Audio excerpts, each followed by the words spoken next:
resuming, and let's start.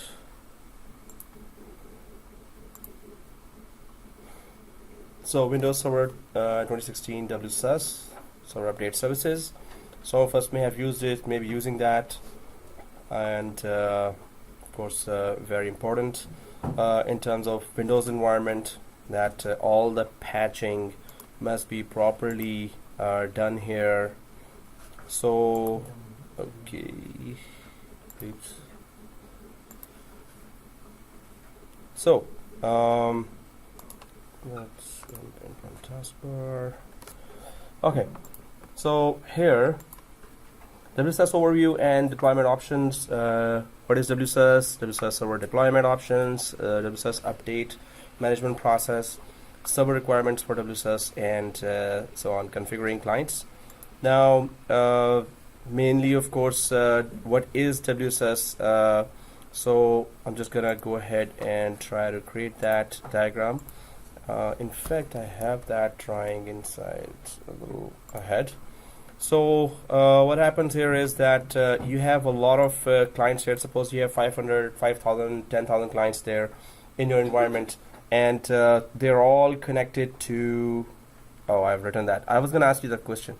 Seriously, I answered that there. Okay, so they're all connected to internet, and they are directly connected to the Microsoft Update website, the 5,000 clients, and they are downloading all the updates directly every month or whenever the updates are released. Normally it is monthly, but they are directly connecting and they are downloading. So do you see anything wrong with that or anything right with that? So you have 5,000 clients in your company and they just update themselves whenever there are updates. So why? First of all, there is no validation. We don't know which patches might be required or which are maybe good to have, or if there's any other type of interaction with any other application that may break the application or something. So Compatibility of patches with our customized applications and OSs, the way they have been configured exactly. So that's a very big reason, one of the big reasons. And the second reason would be that why they should not be directly connecting to internet and doing that. We slow down the network. It will slow down the network, bandwidth consumption, and if 5,000 are directly connecting, even some of those computers may not get enough bandwidth to download their updates. So not only taking down bandwidth for other applications which are trying to communicate, but also they will not. Some of them will also not be able to update themselves. So pretty bad idea. Any other point other than patch compatibility and bandwidth consumption? Any third point? You can schedule timing like after hour. We can change the timing. After So hour patch update. and even at that time. So definitely patching is done after hours. But definitely if all clients are connecting, and this is the end of our WSUS lab. No, it's not. So anyway, the two big reasons: we cannot just blindly let the patches or monthly Windows updates for operating systems and applications just go down our network, get downloaded to all the clients. We cannot just blindly let this happen, right? Because it could be a conflict. It could create a conflict with any of our MS Office or any other application, Adobe Reader, or any other third-party application, like suppose it's a hospital application or insurance company application. So we have to be very careful. We have to run those updates in our test environment, and then we need to go for, hey, finally I'm doing that, right?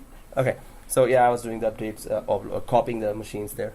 Okay guys, so what we are trying to say here is that WSUS is required. So what is the best way to do it then? Of course, all the machines must be redirected to a local server. That one server will download all the updates for all types of server-side applications, client-side applications, server-side operating system, client-side operating system. So whatever you have, you will have to select only that. You cannot just download everything.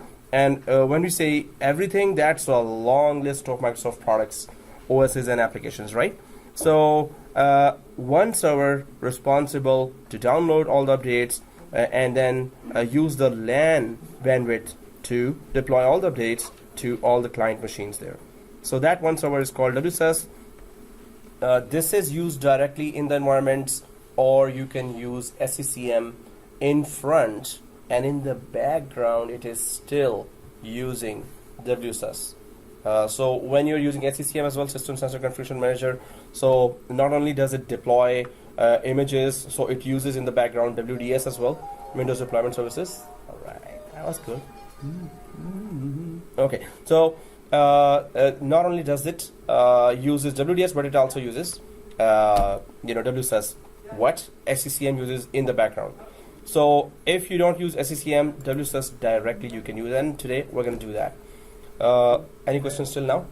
What is the 2.0 service pack 2? Yeah, so that's the version in the picture whenever I took that picture. So normally it is built into Windows 2012, 2016. It could be, now 3.5 or 4.86 actually. But because it is built in, we just select it. We don't care about the version. Do you need a separate server, or you can? So it's a built-in role that we need to deploy on a member server. Okay, on a member server. On a member server, exactly. So if we create our environment, or in your environment, if you have a big environment there, of course you will not deploy it on a DC. So you will go for just a member server and just go ahead and deploy on top of that member server a role called WDS. WSUS. WDS is upcoming. More brutal than this. This is piece of cake. And okay, that's not exactly piece of cake as well. But definitely we have gone through some technical stuff, and we are getting ready for failover clustering finally. Well, once we are done with those roles, big roles. Okay, guys, so member server, when you separately install their WSUS, of course, then this server is responsible for downloading directly updates from https://update.microsoft.com. There could be other links as well, but these are the ones through which this is the one through which WSUS connects to. It is already written into it, built into it, embedded into it, and then from there it can just download all the updates first, and then you as an administrator will decide which updates you want first downloaded, second which computers will get which updates, which servers will get which updates, and you will be of course testing it properly and then doing that. So normally what happens is that you must have, suppose there's a big company, it's a big company, and there's sales department, marketing department, other departments. Normally their client computers, the end users configuration that they have in their client computers, you create a test environment, and then you go for those test computers. Suppose it's a test environment here, so test env, and here you put those computers exactly with that configuration. Suppose it's a bank, so that banking application, suppose you have some third-party application and MS Office and WinRAR, WinZip, Adobe Reader, antivirus, whatever other software. So your client machines in the test environment has to be exactly the same, right? They have to be exactly the same. So first, when you download the updates for the month of, suppose November, updates are due now, and updates are there for month of November 2017. So first you will download that. You will put it on the test machines here, which are just Win 7, Win 8, Win 10 machines. But they have to be exact replica of what you have in your production environment for your employees, right? So Win 7, Win 10, Win 8, Win 10 client machines. So first you test that. And how do you test that? So suppose those machines have, of course, they are exact replica. You have exact the type of software that are there in those end user environment, that end user environment. So how would you test? You install those updates, right? Suppose there are like maybe 500 megabyte of updates there. So you deploy that for the month of November to test machines. Then you look your event viewer. You check your event viewer for every 2 to 4 hours. If there are any errors coming, Well, when you install, of course, directly you will first check Excel, Word, PowerPoint, all the applications which are being used by the end users, are they working or not? Second thing, you will check Event Viewer for pretty much 24 hours or 48 hours. If everything is okay, it's a go ahead from your side that we have checked and update these new updates on our client test environment client machines, and there are no errors in the Event Viewer. And we've checked, we've opened all the applications, everything is okay. Once, when I was in Scotiabank, there we deployed our actually software team, security team, always they check that, and then they deployed the update. After deployment of it, after checking everything, there were like 10,000 computers which were having a problem in Excel macros there. So we had to at once uninstall the update, right? So that was like 10,000 computers. So there were so many calls, so many tickets, and then Microsoft says, "Oops," as usual. So oops means, oh, okay, yeah, that, sorry, and that's it. So then they sent a fix for that, and then we had to redeploy that again. But but you have done your job. If you have tested that in your environment, at least you have those logs to prove that yes, you did your due diligence, right?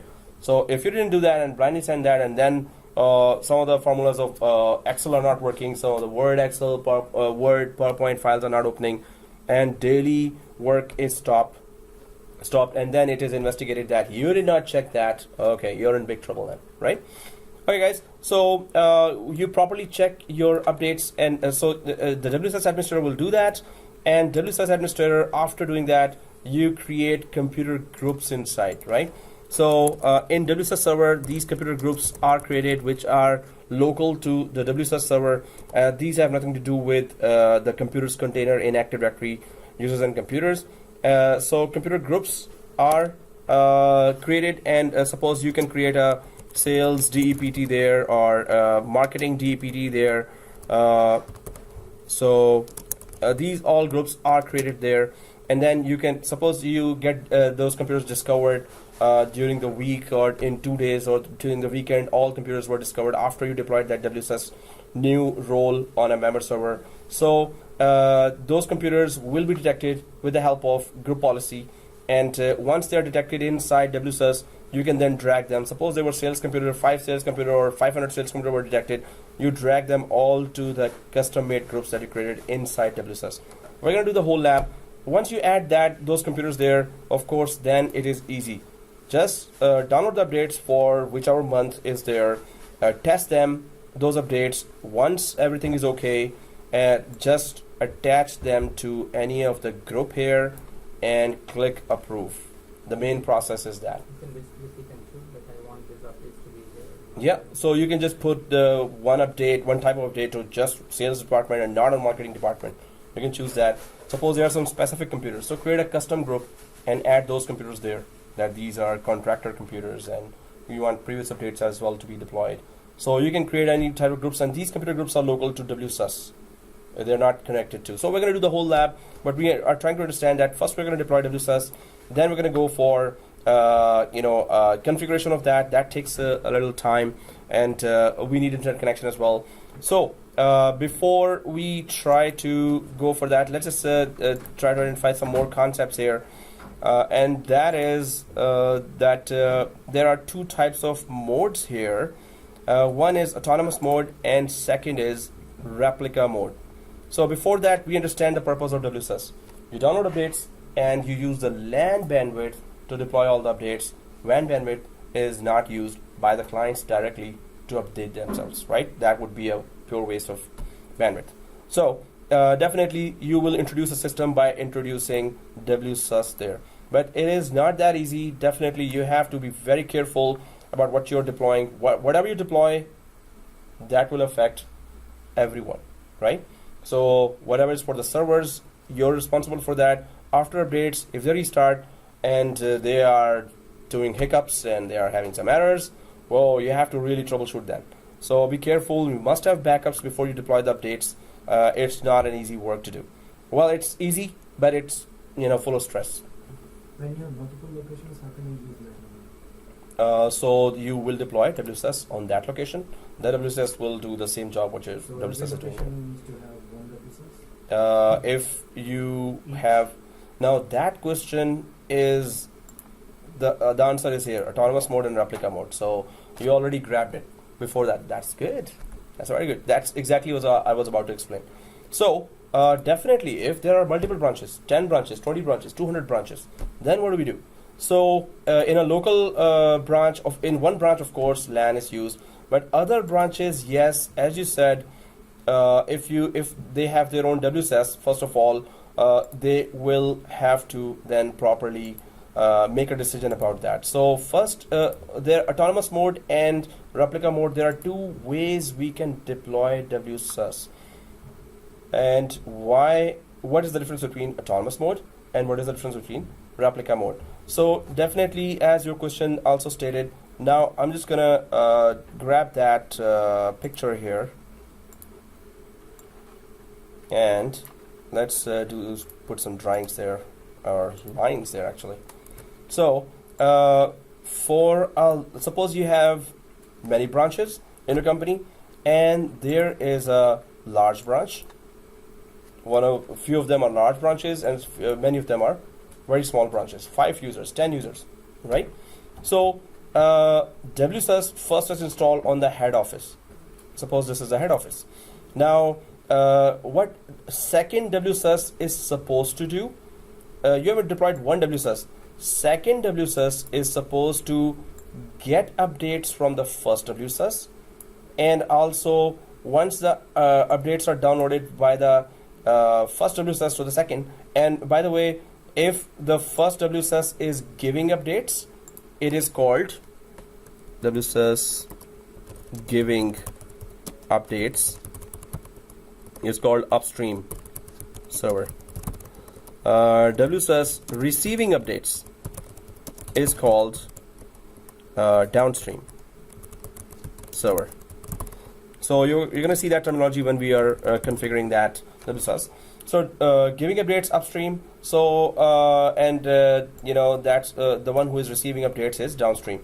So now the question to you would be that the updates are going from this way to this way. So head office WSUS is the downstream server, and large branch WSUS is the upstream server. True or false? False. So you're saying false. Anyone else? So head office WSUS server is the downstream server, and large branch server is the upstream server. True or false?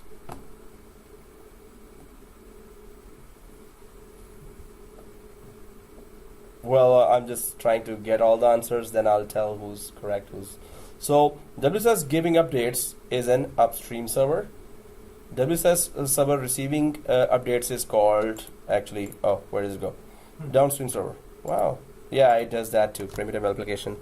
Downstream server.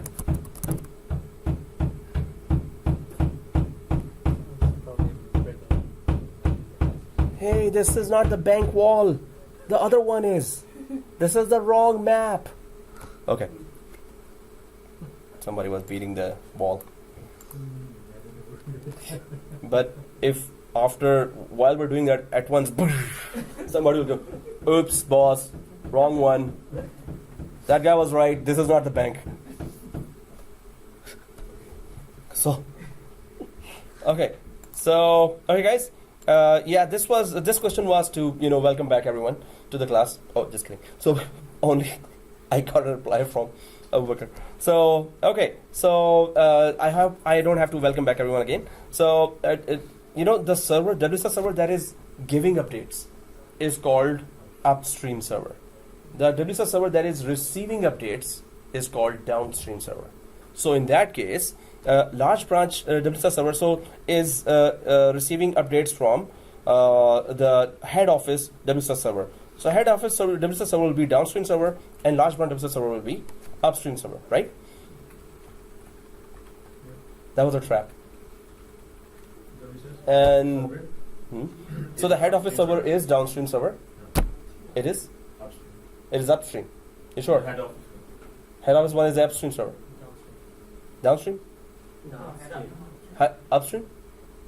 The question, Head office is? the question's supposed to be where the updates are.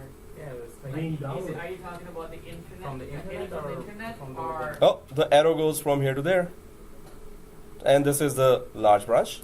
This is the head office. Head office WSUS server is giving. upstream? Okay. No, somebody was also on the cell phone. So I wanted, the attention on the board. I was requesting that attention. No, there were others as well. So in the class. So, okay guys. But we need to understand, because when in the screen, when we are configuring, this terminology will come there. Is this upstream server or downstream server? You have to define that at that time, right? So definitely we're going to just install one WSUS server. But in that case, you must know that we are deploying an upstream server. Now, upstream server is providing updates. Downstream server is receiving updates, right? So, but it's not, it doesn't have to be a physical server. It can be any source that is giving updates. So update.microsoft.com here, the ultimate site from which you are deploying. So update.microsoft.com. This is the site that is actually providing ultimately the updates, right? So this would be the upstream source or downstream source. So this would be the upstream. For this upstream, this first server is the downstream server. Now this server is giving updates to this server. So this is the upstream now, and this is the downstream server. But if this server is again giving to some other WSUS server, so this will be the upstream server for this WSUS downstream server. Do we understand that? Yeah. Pretty simple, right? So if it is giving, it's an upstream, but if it is also taking, it's also downstream, right? But not all WSUS are upstream as well as downstream. Very few are given two roles. Normally, either they are downstream or they are upstream. Actually, this one is also upstream and downstream because it is taking from Microsoft and then it is giving to everyone else, right? Normally, you don't make a lot of upstream downstream together unless that server is a very high-end server, have a very good bandwidth, and have a lot of SSD drive there, right? Then you just give them two roles. Otherwise, they are just downloading. So they're downstream server, right? Okay, guys. What is this difference between autonomous and mode and replica mode? The only difference is it's a large branch. What does that mean? Large branch means that you have a lot of OSs, a lot of types of OS. Suppose you have Win XP, Win 7, Win 8, Win 10, lots of types of clients. So this means you need to download updates for all these types of operating system clients. Suppose you have a variety there because suppose it has 20,000 computers there in this large branch, right? So, and then you have a lot of application types as well, server types as well. Suppose you have local exchange server there, web server there, print server there, and there's a long list of servers there. They all need to be updated as well if they're Microsoft servers, right? The main thing about autonomous mode and then replica mode, you just have 5 users there.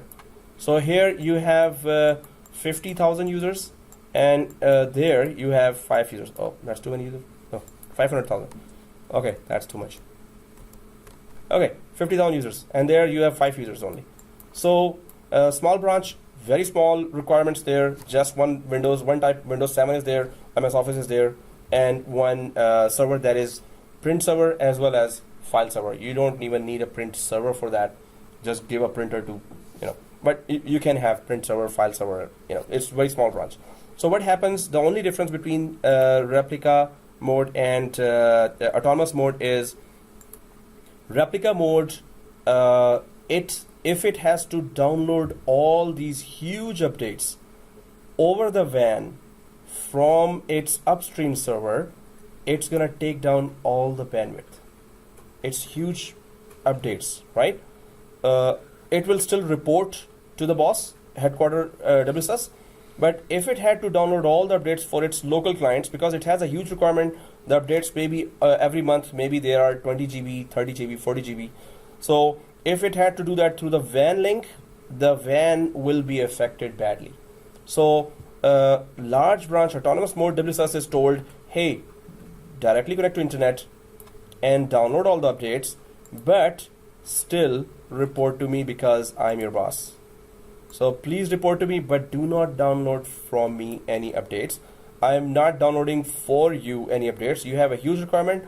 I want to keep the WAN connection always intact between the large branch and the head office. So I don't want to give your updates through the WAN. Go ahead, connect to get another Rogers link, download all your updates from that Rogers link. We have a Bell link connection through which we are connected with branches. We need it to be available for global catalog services, for DNS services, for infrastructure services, and suppose it's a hospital. So hospital applications are updating throughout the day and night as well. So download all your updates directly, but report to me. And large branch says, yes sir. Replica mode. Replica mode is told, these are just like what, 200 MB, maybe 500 megabytes only. So no, you don't have to download directly. Please connect to me directly for downloads, as well as report to me what you have done. How many updates were successfully deployed? How many updates were not successful? Did you get any errors? Report everything to me. So reporting by large branch WSUS server and reporting by small branch WSUS servers is there, but the autonomous mode just means that go ahead, get a new connection, download all your updates yourself, deploy it, test it yourself, deploy it yourself, but update me what you're doing. That's the only difference between autonomous mode and replica mode. Anyone can say that in your own words in a very simple 2 or 3 sentences. So within the autonomous mode, they have a whole lot of clients, variations of client machines, XP, 7, 10, and whatnot. Also, because of the large chunk of data that needs to be downloaded, the upstream server tells it to download directly from Microsoft, versus within the replica mode, very limited number of clients, very limited number of OS, and they do get directly from the upstream server. And they both report still, update, put the reports there to the upstream server, main server there. So guys, pretty simple concept there, that you have to just make sure that where is the download coming, and you have to be sharp about the whole environment. You're not making them the environment slow because of any of your actions. So you have that's why Microsoft says put it on autonomous mode. Don't consume all your WAN bandwidth because of that. So the boss doesn't have to download for every server. They can just download separately, but the boss needs to know what you are doing. Report to it. Yeah. So how frequent you have to do the update? Monthly. Normally it's monthly, unless they have a very critical security update. Once we had that, and we had to deploy it during the month.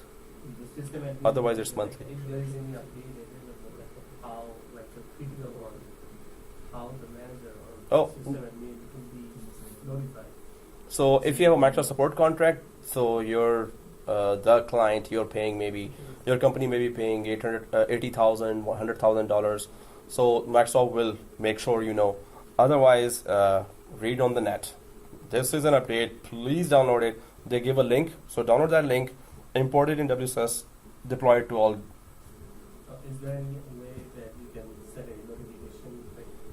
Yeah, normally WSUS admins or Microsoft updates, if you go there and just put your email there on the website, they will tell you all the security updates website. Not on the server. No. So on server, no, they don't say that, there is a new update, please download that. Although, with PowerShell commandlets, this could be introduced, but no. Normally, we get it in the email, there's a new update by Microsoft, that's it. Because there are millions of networks there. So WSUS server inside, if there's an update, no, we haven't seen that. Normally it is, we are told, or we visit the website, normally it comes in the email, there are new updates. Or if we are clients, they actually call us. Because we're paying them too much. I know from the server you have to do it manually. Yeah. And from the server you have to do, but no, servers don't inform themselves. Normally when you get the new updates monthly, so yeah, that's the latest Microsoft has. But during the month, if you get one, yeah, that we have to be proactive then. Okay, guys, we understand autonomous mode and replica mode, not very difficult concept there. So, but we have to now implement the whole thing now, right?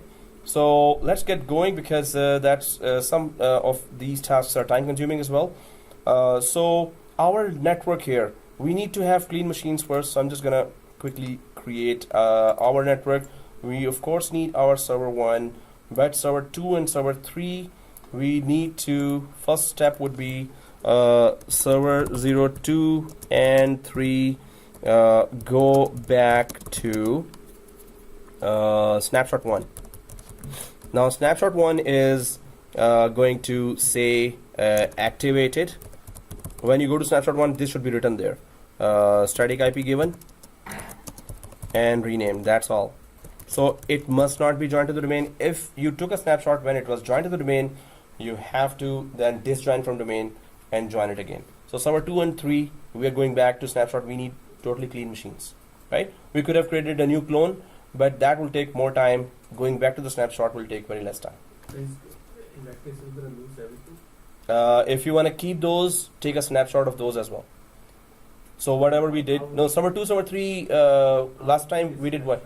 How everything is snapshot. Yeah, so just go ahead and take the snapshot because when we go back to the snapshot even, we have Hyper-V configured there, right? Yeah. So with the snapshot, one bad thing is whenever, if it's, those two machines are joined to the domain, right?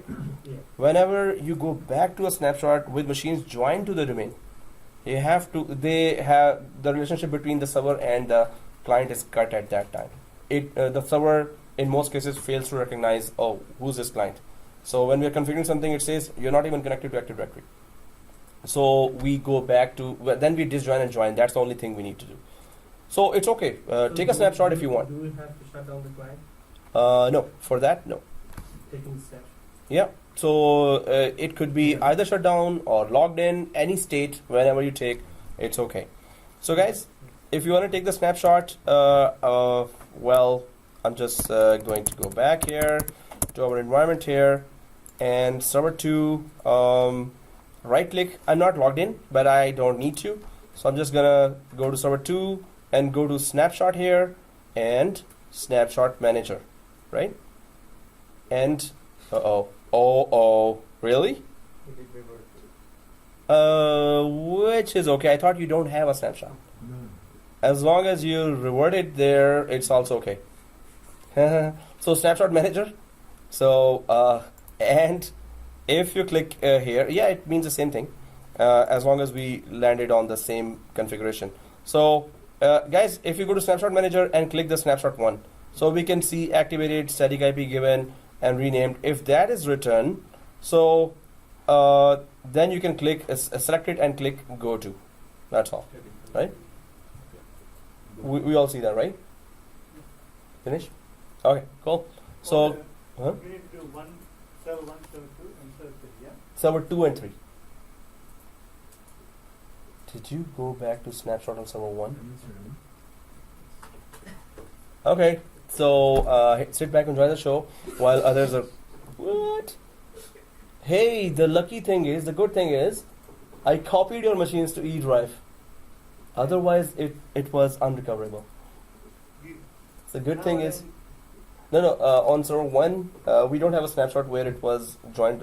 If you have a snapshot where Active Directory was installed, do you have a second snapshot there? Yeah. In server 1? Exactly. Good. You're safe. You're safe. Are we doing server 2 right now? Server 2 and 3, guys. Server 2 and 3 only. Exactly 1 month. On the 20th of October. Oh, we did that. So Hey, it's a 1 month anniversary. Woohoo! It's a AD and DNS installed. Good.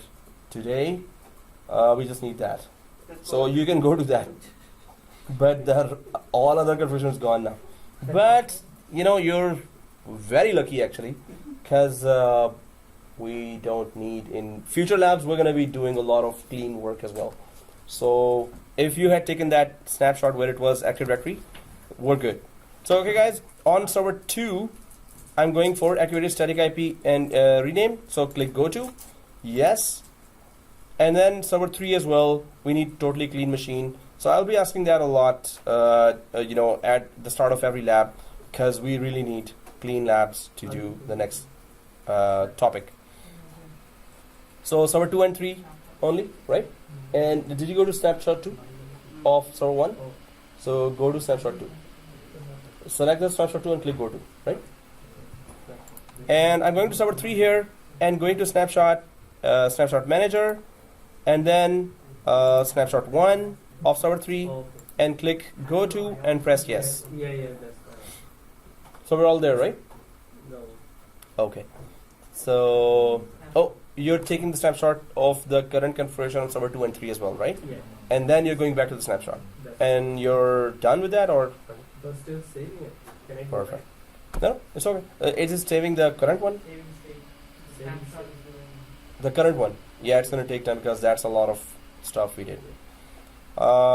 Yeah, so, but we will be doing with failover clustering again, but at that time we're going to be installing the new one because we will need a totally clean machine there for clean installation of live migration and Hyper-V at that time.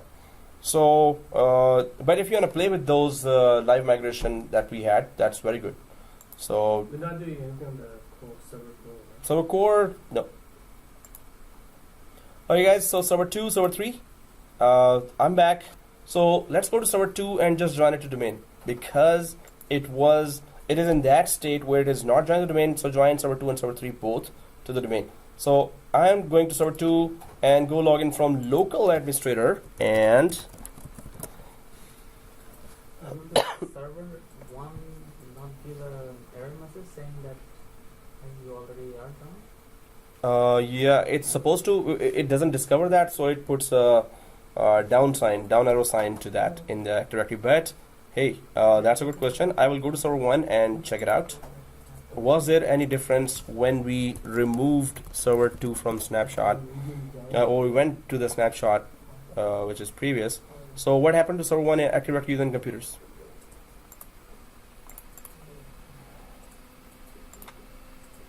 So guys, I'm just checking that once we Still have server 2 and 3 listed.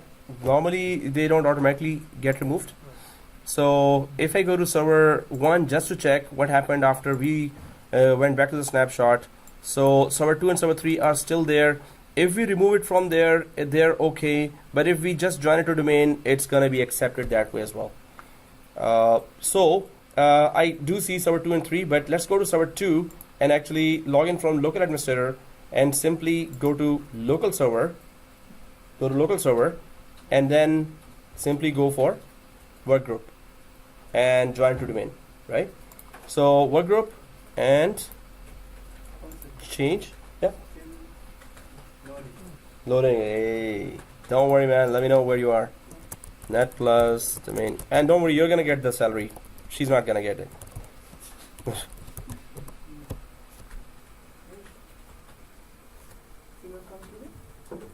Who? Yeah, Mary's. She didn't tell me, so she should be there. Yeah, if this comes, just wait up a little. We are in server 2 right now? And then press OK again after 5-10 seconds.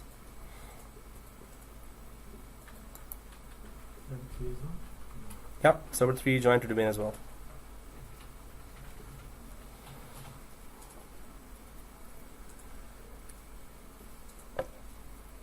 And there you go. Error again. Huh?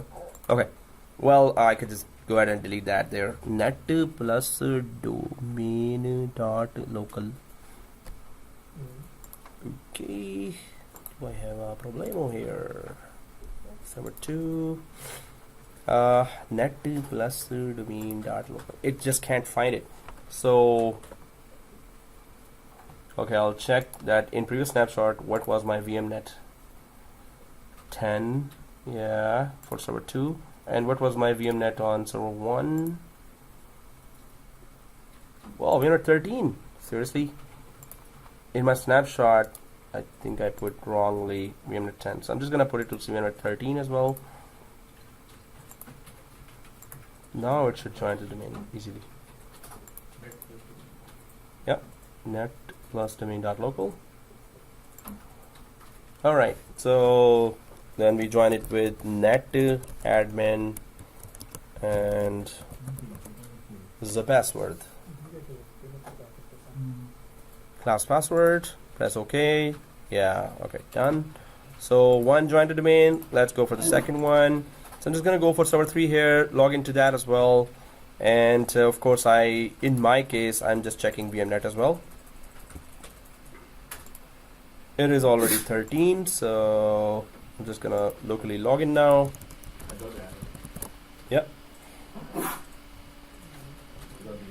Yeah, what does the error say?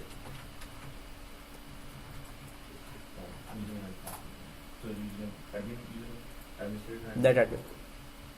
So when we restart, we log in with that NetAdmin, right? Yeah, when you restart, please log in with NetAdmin on server 2, server 3. So I'm just logged into server 3 here, going to local server and go for workgroup. Yeah. Alright, let's check it out. Did you check the VMnet? Ooh, what am I doing? Seriously. Net plus domain. Yeah, I'm coming. Domain.local. Yeah, netadmin.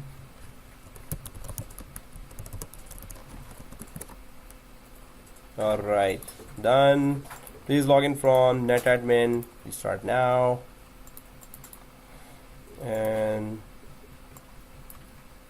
so resuming now, guys. So I have our server 2 and 3 joined to the domain. I'm just going to go to other user on server 2, and I'm just going to go for netadmin, and they're not case sensitive, so I'll just join from both. So let's go for our basic installation there.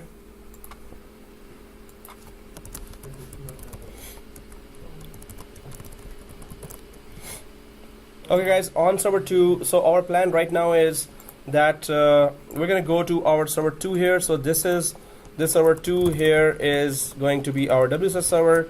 This of course is our server 1 having AD and of course GPO as well, group policy objects, and DNS, DHCP, all the resources are there, infrastructure resources.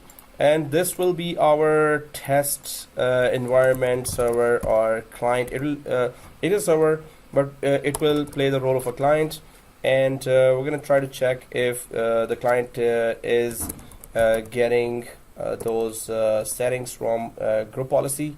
So either you do it on Windows 10, 8, 7, or you do it on the server. They all respond the same way when the server is configured.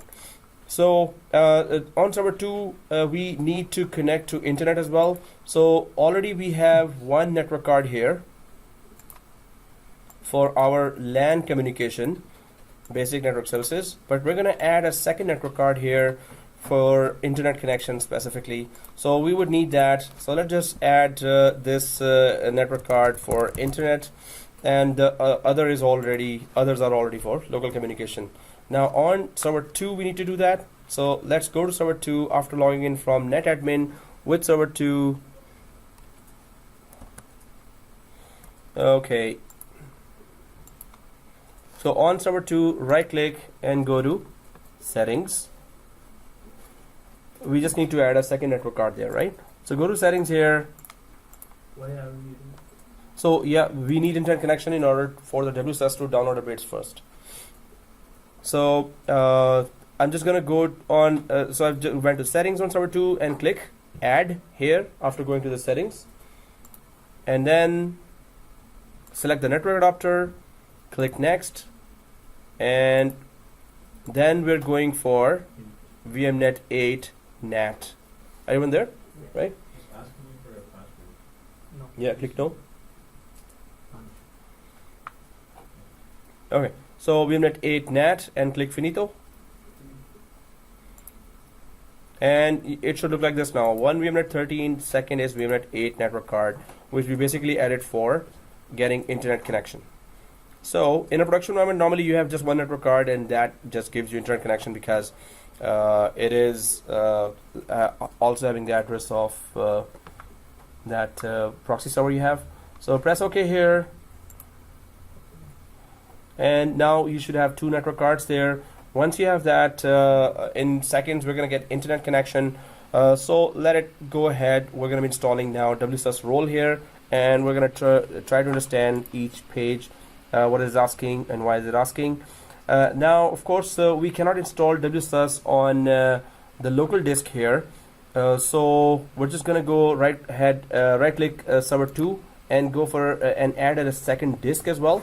So I'm just gonna go ahead and do that here as well.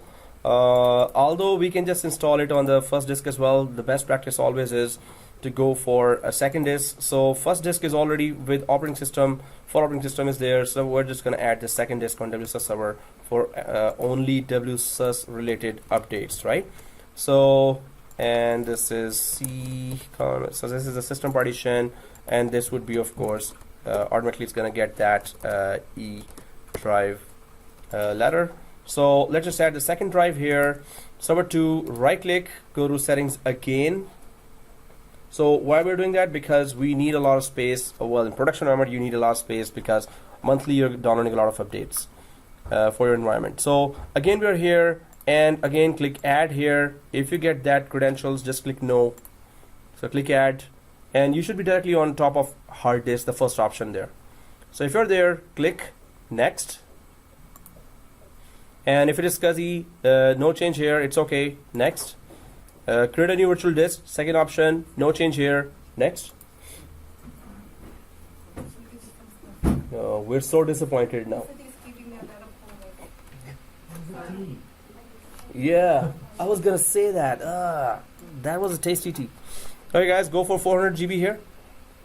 It's thin provision, we can give 1 terabyte, 10 terabyte, 1000 terabyte, doesn't matter. So click next here after giving that size. And finito. So now we have 100 GB disk and one 400 GB disk here. Go ahead and press OK, right? Press OK here. We have to quickly format that as well, of course. So we can go to File and Storage Services here. File and Storage Services on the Server Manager. And then we go to Disks here. Disks. And then we see offline, right? I hope you all see offline, right? So right click here on offline and bring online. Press yes. Then right click again and initialize. We want to give it a partition. So initialize, and it's going to automatically take GPT, GUID partitioning table, which supports larger partitions, larger sizes. MBR supports up to MBR partition supports up to 2 terabyte, and GPT supports some exabyte. So did you add the disk? 400 GB. Yep. What's the difference? Yeah, MBR partition supports lesser size of disk space, which is 2 terabyte. It cannot go up to 2 terabyte. It will not detect that disk. And GPT supports more than 2 terabyte disk space, which is exabytes, certain exabytes. So, and it supports, GPT also supports a lot of partitions, many partitions, and very large partitions as well. MBR has limitations on all that. Discs. Yeah, go to disks, and hey, you've been adding millions of disks before as well, right? But of course, it's been time. Yep. Hey guys, so third option would be right-clicking and bring online, and then right-click again. Yeah, press yes. Right-click again. Initialize. No, go down. Yeah. Press yes. And then now third right click is new volume. So guys, everyone go to third right click and new volume here. So click the new volume, and once you click the new volume, the whole wizard starts, but we don't have to make a change other than the label. We're gonna just give it WSUS. So click next. Disk 1 is of course this one, right? Next. And 400 GB, you're gonna use the whole thing here. Next. It's giving the drive letter E automatically, which is okay. Next. And the volume label is WSUS. And next. And Creato. Yeah. Volume label is WSUS. Yeah. And create.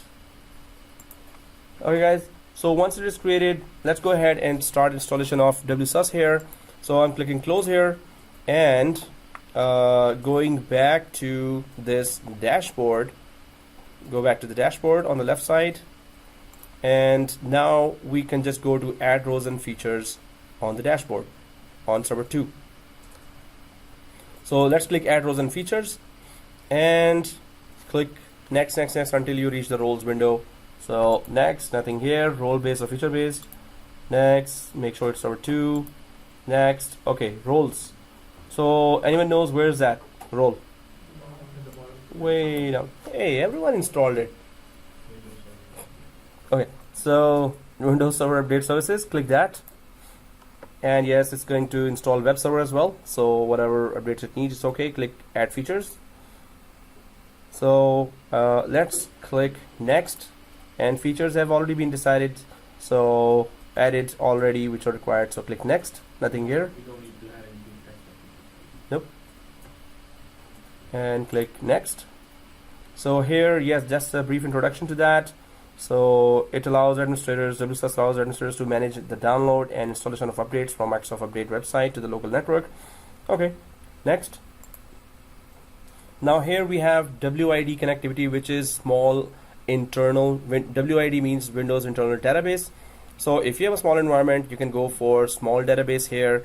If you have large environment, then you can uncheck this and check this one if you have external SQL Server already installed and you want to create your database in that SQL Server. So you have to select this one, and then in next window you have to actually give the address of that SQL Server, so it will make that connection.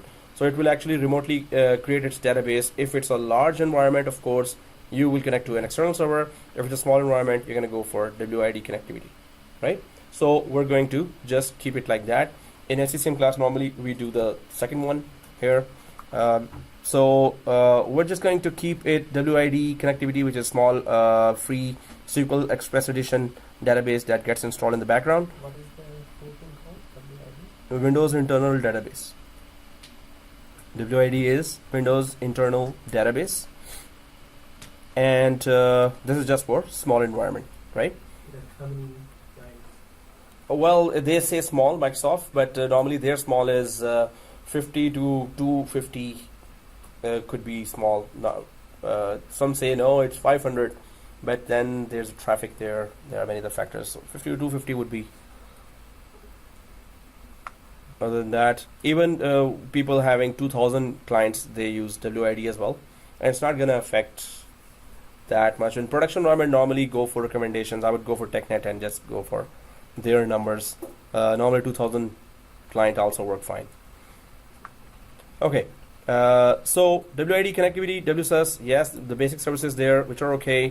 So we're not going for external database. We don't have very large environment here. So keep the both connected and or checked, and click next. Okay, guys. So here it is asking, first of all, where do you want to regularly download all the updates monthly?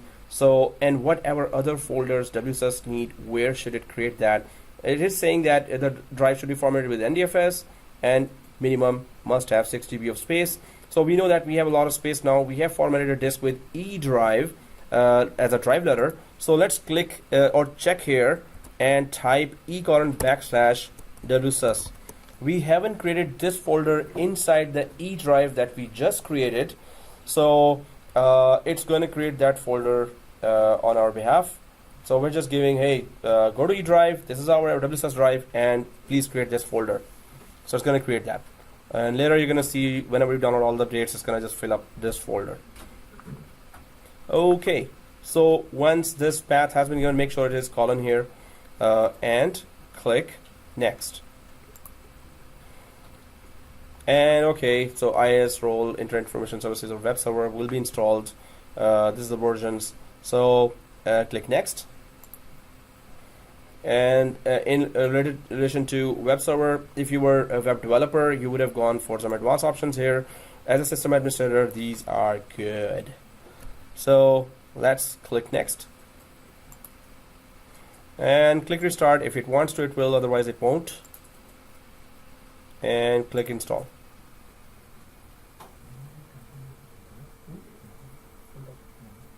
So I hope everyone get the internet connection on this machine. This is very crucial. Yeah, I think I have it. Okay. You know that internet connection when we now after that we're gonna go to configuration. So that would be the good time when it connects to internet. We're gonna initialize that connection, and that would be the good time to take a break. At right now, it's just installation will finish very soon. So the WSUS is not only limited to Windows updates, it can do Office updates and this type of thing as well. Oh yeah, any Microsoft product. And when you have a complex environment with Windows XP 7, 8, Oh. whatever, the WSUS will actually know what the client machine has and offer it only the record updates for that, or? That we have to decide. We have to configure it that way. So when we create computer groups, and when we are about to install updates, so we choose those updates, create a package of those updates. So if suppose I know that as a system administrator, I would know that, or suppose I have 7,000 Windows 7 machines and 10,000 Windows 10 machines. Now, whatever updates, so first of all, I'm just going to create a new computer group, Windows 10s Okay. there, and then put all Windows 10 there, Okay. and that's it. Then I'll just attach it to the group. It will download all the updates to Windows 10.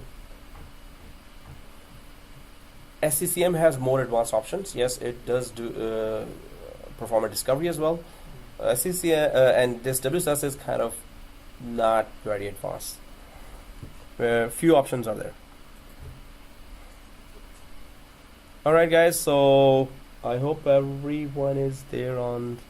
So if you do come here, please don't click close. Do not click close. I did. Oh, it's too late now. I can do it. No? Hmm? I can do it. No, I was gonna say some scary thing, but no, already. Okay, so you see this yellow triangle here? Yeah. Yeah, click that, and it's exactly saying the same thing. Launch post installation tab. I was gonna say no, you have to uninstall the whole thing, reinstall the whole. You know I that. realized after like, oh, so I see that. Okay, so everyone done here? Starting. Still done. Wow, 25%. 25%. I clicked on that one, it's still loading. Oh yes. Oh guys. So after this, it's gonna do some background job. So those who are reached, those who aren't, when they reach, please go ahead and click now. So it's gonna take some time. So launch post installation, you have to click that. Go ahead and click. But I'm gonna show you now. So it's we have to wait for this as well. It in the background it is setting up WSUS, right? So how do we know there's a processing going on in the background?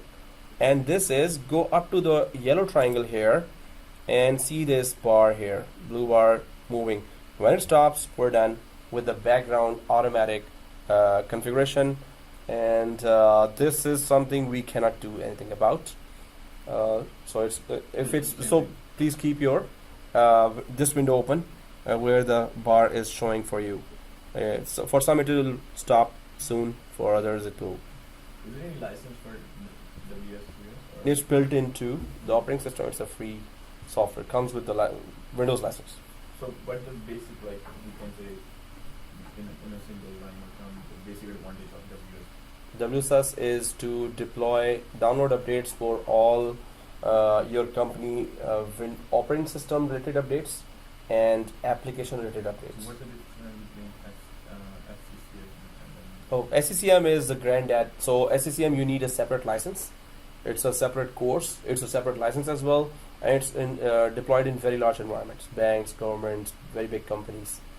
So SCCM uses in the background But WSUS. they still have the same features and tools. SCCM has very advanced features. Then you can play with a lot of features, customize it and put scripts there. So SCCM experts are required in the market, and big companies normally look for SCCM experts.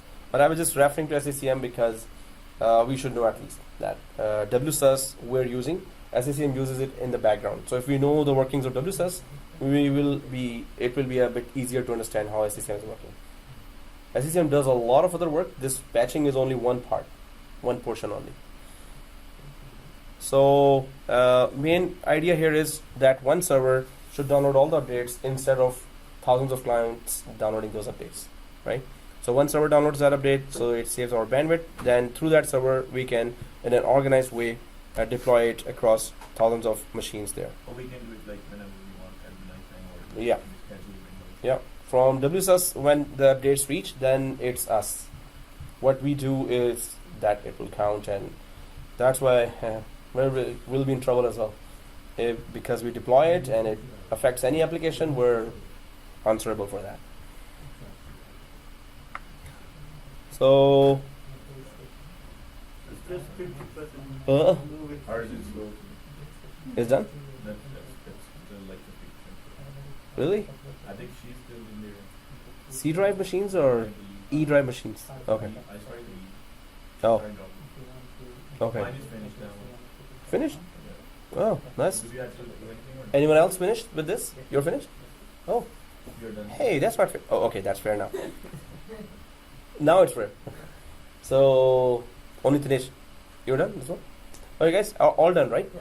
So, Dinesh, when you reach there, just click that and follow the bar. Let me know. The rest of the screens we need to understand only. And next. Okay, so guys, once it is done, click anywhere here. So we're done with that background processing. We don't need this screen as well now. So go ahead and close this screen as well. And now we need to, on the left side, of course, we all see now WSUS console is there, right? So from tools, we can open that, or from there also we can open that. So if you go to tools, we can go way down here to the last, literally the last one, Windows Server Update Services. So click that, and so this is the start. I hope everyone is seeing this screen, right? So Can you go back again? so it is the last one in tools.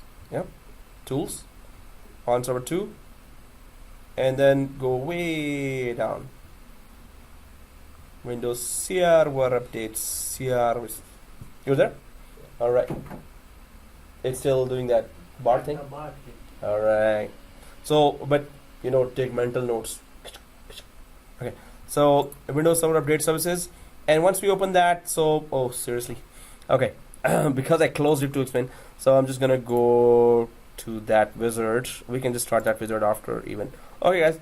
So we're on the screen, right? So let's click next here, and we don't want to improve this product, so uncheck that. Oh, no, we want to. Actually, it's just a bad habit of unchecking that. Okay. So let's click next. Now here, synchronize from Microsoft Update, or synchronize from another Windows Server Update Services. We could do that, or this is a replica of the upstream server.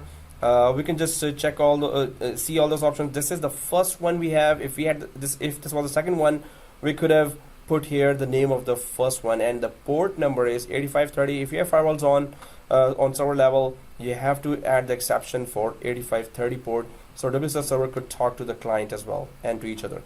So, but right now, yes, we want the WSUS server to directly download all the updates, or make a connection to Microsoft Update to download all the updates. So keep the first option selected and click next. Now, second thing is use a proxy server for synchronizing. You need to get internet connection, of course, and in companies normally there's a proxy server there, because then you can offer fast internet because it caches sites, as well as you can offer secure internet through proxy server software. Anyone using in their companies proxy server of any type? Anyone knows which proxy software is being used? Okay, so we also are not using it because we're getting IP from our DSL. So we're using that. Otherwise, you put that proxy address in the Internet Explorer in your companies when you need internet connection. If you don't put that address in the Internet Explorer, you're not going to get that internet connection there. If you don't put internet address there, most probably you're not using proxy server, or proxy server is not configured that way. We don't have proxy server, so we don't have to configure anything here. So click next, and there you go. So types of updates will be. Let's click start connecting and then talk about anything else. So click start connecting here. Okay, start connecting. So types of updates available, products that can be updated, available languages, right? So these three will be downloaded here, and you will see that it's going to give you a lot of information for what we are downloading here. Now, well, if you want to take a break now, but we can do some more. another task. So whenever the bad part about WSUS is, which is like something that they should have improved on, is suppose you have thousands of clients here. There is no console inside WSUS to import all the client machines names or IPs or try to detect from within the console. You have to go to GPO and enable WSUS services from group policy objects, in order to actually enable or discover. So enable WSUS services from group policy objects in order to discover client machines within WSUS console. So if you do not make this WSUS group policy based changes, so the clients will not get discovered by WSUS. So WSUS has to discover clients in order to deploy the updates there, right? So the main thing is that we're going to do some WSUS group policy related updates now, or changes there. So what is group policy? Anyone? For some it's very simple question, for others it's what? So yeah, GPO, group policy, what do we do with that? So whichever way you want particular clients, whether it's the users or the machines you want to behave. Yeah. So basically, if you want to say that okay, users for marketing, you can print to this printed, but not for the other ones. Machines can get only these login script if you are, or this track mapping if you are part of this member group. And Exactly. So there are 2,000 plus group policies, and with group policy, as you said exactly, you can contain your network. You can disallow, not permit a lot of stuff there. That's good. He's telling you. See on the screen there. Okay. Yeah, tools.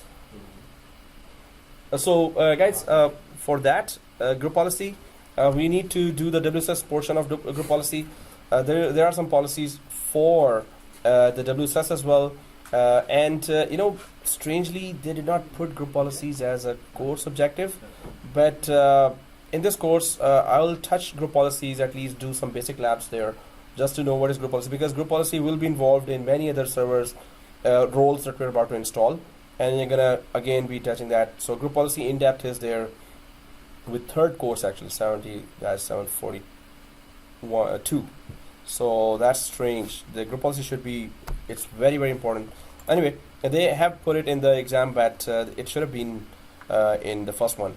So let's while the WSUS is communicating with the internet right now, let's go to server 1 and go to group policy and enable WSUS related services in the group policy here. So let's click that server 1 here, and on that server 1, I hope everyone is there. So yeah, tools. Tools go way down. Yeah, I did. Oh. Oh yeah. Oh, you're actually for this group policy. Yeah. Sorry. Yeah, you're too fast. Good. That's good. That's very good. Okay, guys. So here, server 1, and go to tools, and what are we looking at? It's group policy management. This one. So in the tools, go for G and group policy management. I hope everyone found it. So group policy management and click. So now group policy management itself, it will help you contain the whole environment, control the whole environment. You can block control panel, you can block USBs, drives from being used. You can block wallpaper. You can just block, right? It's so much fun as well. Okay, so many people become your friend for no reason, and then they ask, hey, how about removing a group policy for today only? Okay, did we go to Tim Hortons? Oh yeah, let's go. So I had eaten so many biryanis. Oh, okay, so yeah, secret. So and yeah, people just get attracted like magnets to us. I don't know why. It's power. Okay, so anyway, domains and from different departments with In that case, buildings on far off. Yeah. you can restrict certain UU. Restrict certain OU. Yeah, we can restrict just one user as well if we want to. From 50,000 users. Friend calls were coming from third branch, fourth branch. I came here. Hey, you are Amir. Okay, how are you? Like, okay, he or she needs something. Yeah, I know. Invite the CEO. CEO would just, and senior managers would just order, hey, do it. I write a check. Oh, yes, sir. Sure. Okay. So, no, it's not that open. Some companies, we can't even breathe without their permission. Okay, guys. So here, I'm at forest level. We expand that, domains, expand that, net plus domain, expand that, and there is the whole battleground here, or that's the configuration area of group policies here. Now we haven't done labs. We could do some labs after this WSUS, so we can understand group policies properly. So we can so go ahead and click the domain name here, and we get the overall idea that yes, group policies. With the help of that, we can control the whole environment. We can contain many of the features. We can restrict, do a lot of restrictions. We can even deploy software and applications from group policies, and we can redirect many of the things from. We can redirect many of the drives there, folders there. We can publish printers from there. There's a huge amount of tasks you can do from group policies. Very powerful tool. Okay, guys. So net plus domain.local. Right click here. And let's just create a new policy. Actually, guys, let's go for the best practice. Best practice, you need to create a GPO, new GPO. We're going to create a new GPO. So we could create some policies for WSUS that's going to help us configure that. So the best practice is always go to group policy objects. This is the folder where you always create any new group policy. We're creating a group policy that will help us configure WSUS. So right click on the group policy objects. The best practice is always create here. Right click here, group policy objects, and click new.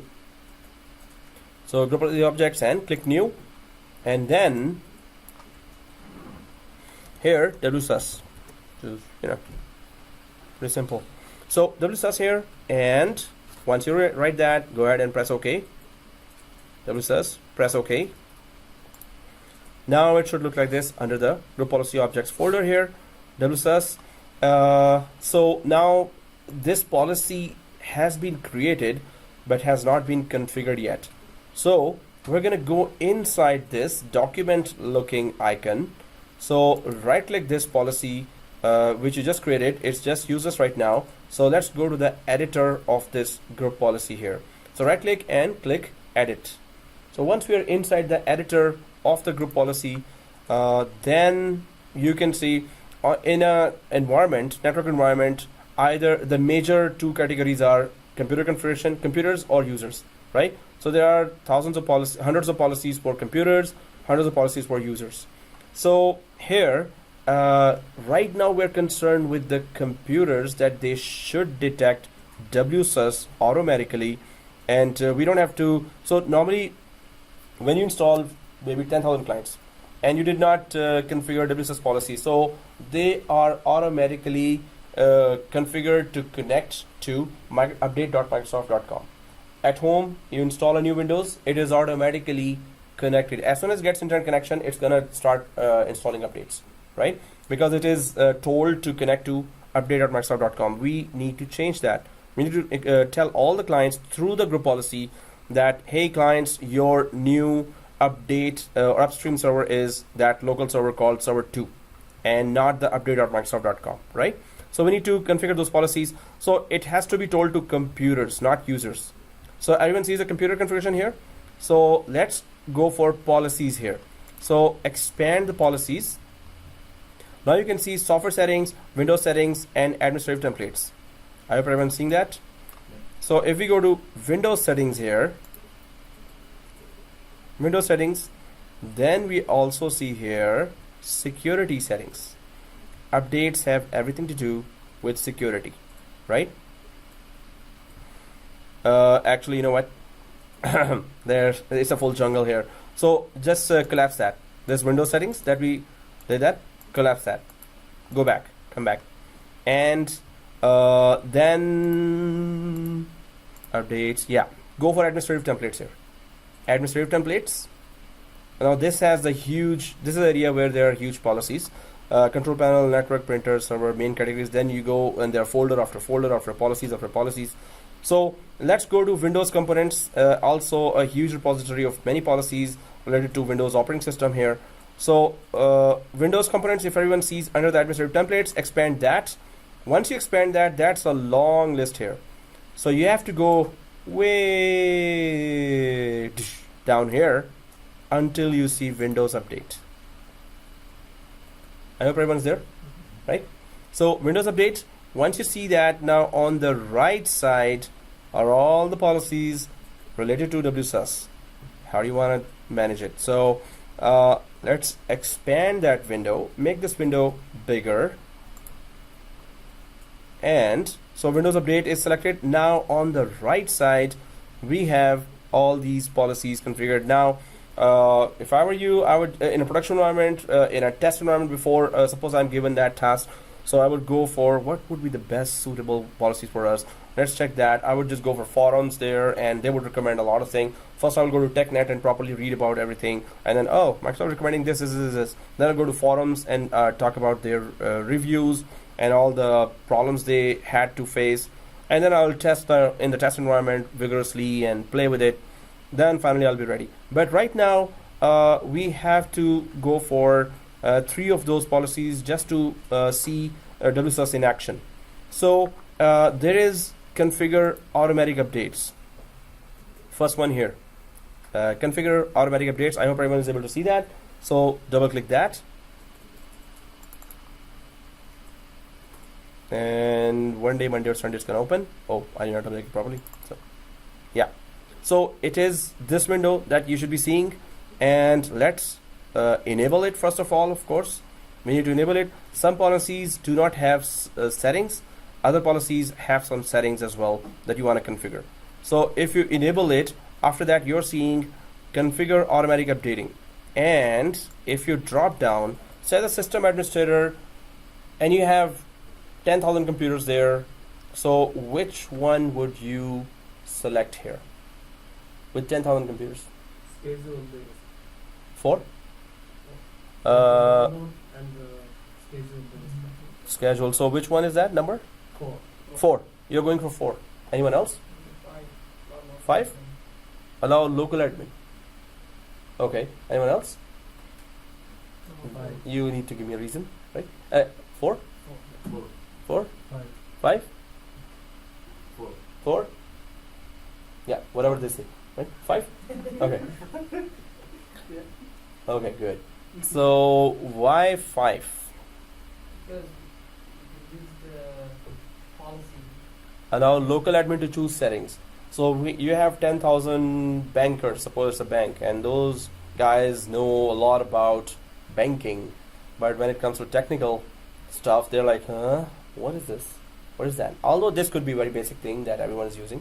So anyway, so you're letting the employees to decide you want to install the update or not. Is that what you're saying? Local admin. I meant local admin. 10,000 computers, local admin. Yeah. No, local admin for the company. For the company. Server. Yeah. So in Or 10,000 WSUS local Mhm. admin. WSUS local admin. Okay. Yeah. But how does it work? Like the disruption should not be there for any of the employees. 10,000 employees are working right now. And suppose the notification comes in 4 hours, update will be installed. And it will be restarted. Oh, I just started at 10 o'clock and it's saying 4 hours. No, snooze or just delay. And at then it says that after 4 hours, 3 hours, 2 hours, and then it restarts with all that windows and all the programs open for that employee. So option 5 could be there if the employees are knowledgeable about what they're doing. But why 4?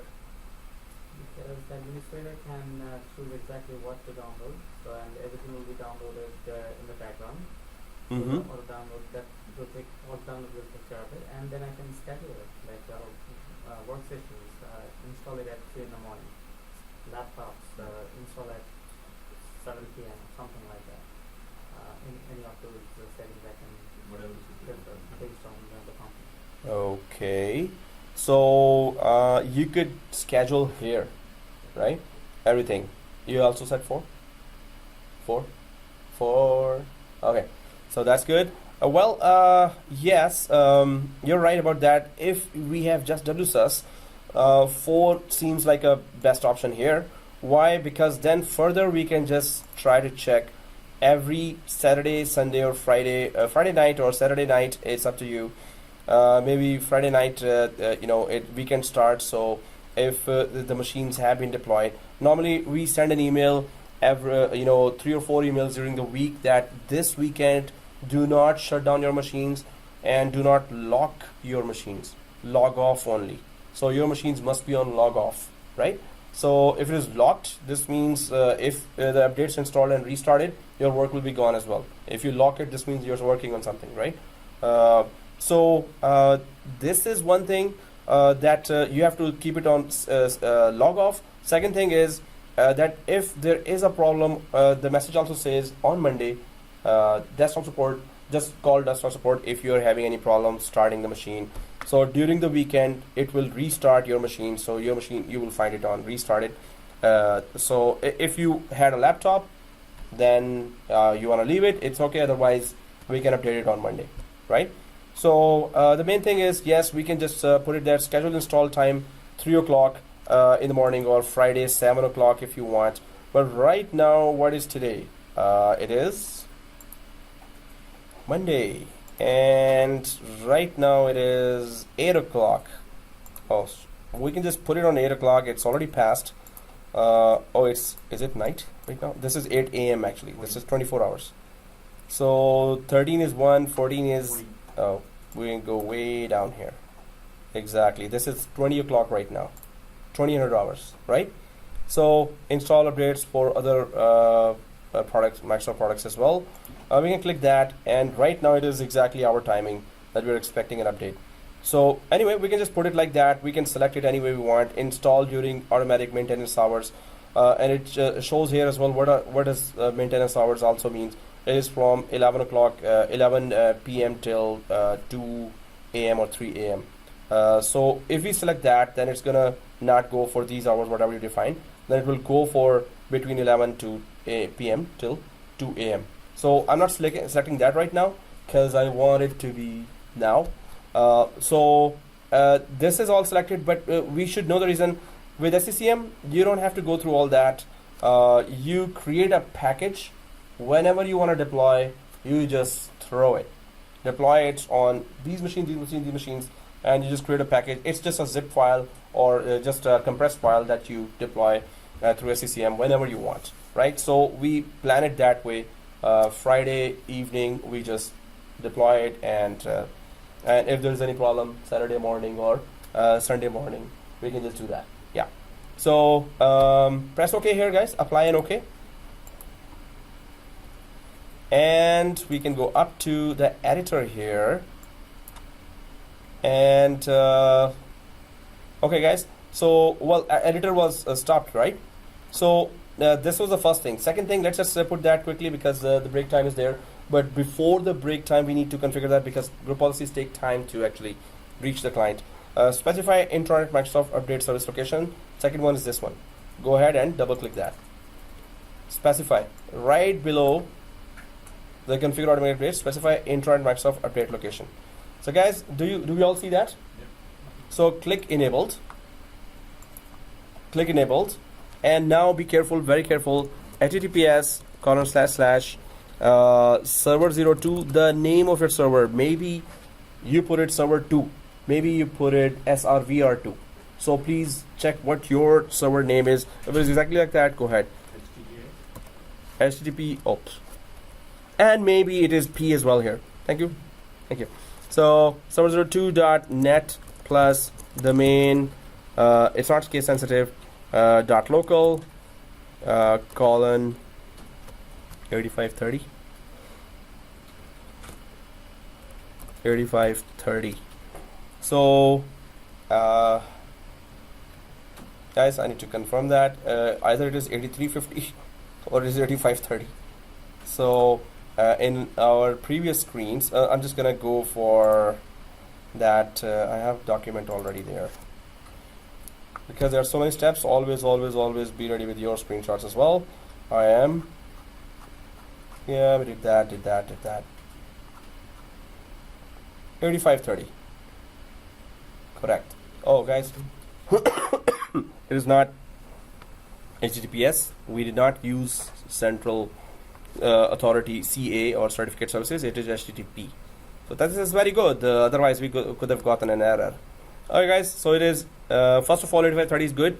Second thing, go back here and HTTP, not S, because we haven't used the certificate services like GoDaddy or ADCS, Active Directory Certificate Services, which is local CA, or third party like DigiCert or GoDaddy or VeriSign. Okay, guys. If you've done that, HTTP, not S, select the whole thing. Yeah, 8530. Select the whole thing, copy, paste it on the second line as well. We don't have an alternate DNS WSUS server, so we don't have to put that in the third line, right? So make sure, guys, this would be one mistake that your WSUS will not work. If the spell mistake is there, it's not gonna work. So if you say it's not working, I will come and check here if there are any spelling mistakes.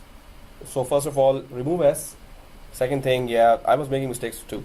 So the main thing is we have to be just careful. It's server 2, correct name, correct domain name. Sometimes it's domain, domain, or the spellings are wrong. That's it. It's not gonna work, right? So if this is done, go ahead, click apply and OK. And the last one here is the second last showing here.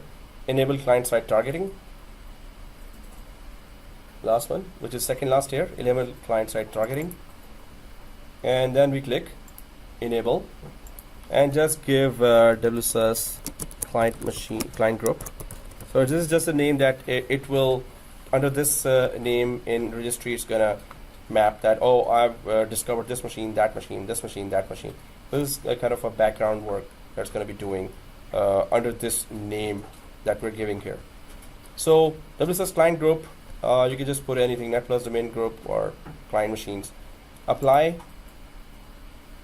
OK, right? Now these three settings only we configured. One is configure automatic updates. Second is specify intranet. Third is enable client-side targeting, right? So if we have done all three, let's close the editor. Seriously. So do we need data for this? No, this is for local discovery of the clients. Okay. And so when we went for specify intranet, we are telling the clients, hey, clients, you're not supposed to connect to internet anymore. You're supposed to connect to server2.netplusdomain.local 8530 to get all the updates from now on. So yeah, we don't need internet connection for this setting. Okay, guys. So I'm talking about the server 0, server 1. so 1, no. Server 2 has to be connected, but not server 1. Okay, guys. Here, now this is the editor, right? So I'm just going to go to the editor and click close. Just only close the editor. Do not close the console. Just the editor. So I've clicked just once the editor. Click close. What was open there? Just once. There's another close here. Don't close that one, right? So this is that group policy management forum, that group policy management console that we first opened to go inside the group policy management, right? Yeah. So I hope we are all there. Are we all there? Okay. So this group policy that we were configuring is now configured. It is useful now, right? But it is still sitting inside group policy objects. It has to be attached to either a domain or a container or a site. So it could get, whatever you configured inside could get implemented on the users under the domain, users under this OU, organizational unit, or users under the whole site, right? So group policies always gets connected to these three areas. One is domain, which is this networkdomain.local. Second is any OU you can connect this group policy to. Exchange users, any OU we can connect to. Any OU. And then third is site here. We can connect to the site. So whatever number of users and computers are under the OU or under the domain or under the site here, they will all be affected by that. So Any OU, any site, any domain. These three things. Any OU, any site, any domain. Connect to any level. So if you connect it to domain, whatever we just configured, it's gonna affect all the computers of this domain, right? If you connect to just marketing department, suppose we added their marketing guys are like maybe 200 guys. So 200 computers we added already to the marketing department. Suppose I will attach this policy just to our marketing department. It will only affect the computers of marketing department. It will not affect anyone else. I block a USB and I configured it and then I attached it to just exchange users. So only the exchange users will be affected by that. No one else will be affected. But if I attach that policy to the domain, it will affect everyone under it. So let's exactly do that. Let's attach this policy. Yeah. Mm-hmm. If you have your own OUs created and the sub OUs, can you attach it to that particular one as well? Like let's say for an example, marketing department, you have Toronto, New York. Then child OU, then child OU. We can attach to any level. But when you attach it to that level, below that, it will affect every OU. So I can pick and choose. Like let's Yeah. say marketing department, I want to apply only to the New York users. Yeah. You can pick and choose, and if there were more child OUs, it will inherit. Unless you block the inheritance. Block inheritance is also there, but it will inherit automatically under the whole hierarchy. Okay guys, so we're attaching this policy to the domain now. So right click the domain because this is the destination. Right click it, the domain, and you will see link an existing GPO. So click link an existing GPO, and there's our WSUS. And press OK. Now this document appears under the domain as well. This is just a link, but it is actually created inside group policy objects, right? So, well, it is attached there. Normally we want the results fast here in the network lab. So if you go down here, right click the Windows area here and go to command prompt admin. We normally run a command just to see the results right now, which is gp update/force. So I'm just going to go to command prompt admin here and press yes and just type gp update space /force like this. Exactly. Enter. Yeah, normally we do it in the client. Suppose the client side is not getting a group policy, just run this command there. The rest of support guy can go there and do that as well. Another thing about group policy gets gets implemented on the client when if it is a computer policy. If you restart the computer, then it will get implemented. If it is a user policy, when the user logs in, it will get implemented. If it is a log off policy, then when user logs off, then it will get implemented. Suppose user stays logged in 2 weeks, never logged out, just lock the computer, go home, then come back here, never logged off. So every 120 minutes it also gets updated. 120 minutes. So either log off, log in, it will update, or 120 minutes. But we're gonna do separate lab just for introduction to GPO. Although I really wanted this to be in the course as well. I'm gonna check if somewhere in the corner outline they might have put GPO just once. So we could just do that. It's for job, it's very important how to really go for group policies. Okay guys, so once it is done, click minimize here. And well, I'm so much fond of refresh here. So domain is already selected here inside group policy management console. So refresh a couple of million times here. And then we go back to server 2 and it is still working. Seriously? Internet is that slow? Wow. Just finished. Just finished. Oh. When I say this is not fair, it's gonna finish at that time. But anyway, let's take a break and then come back. After that, it's downhill. It's all next. Yeah, then there are a lot of steps to do. Or not, if you're not convinced about the break. Oh, you're convinced. Okay, cool. When you say there's a key with the green filter. Are you gonna Oh, okay. Are you The- gonna pause the video?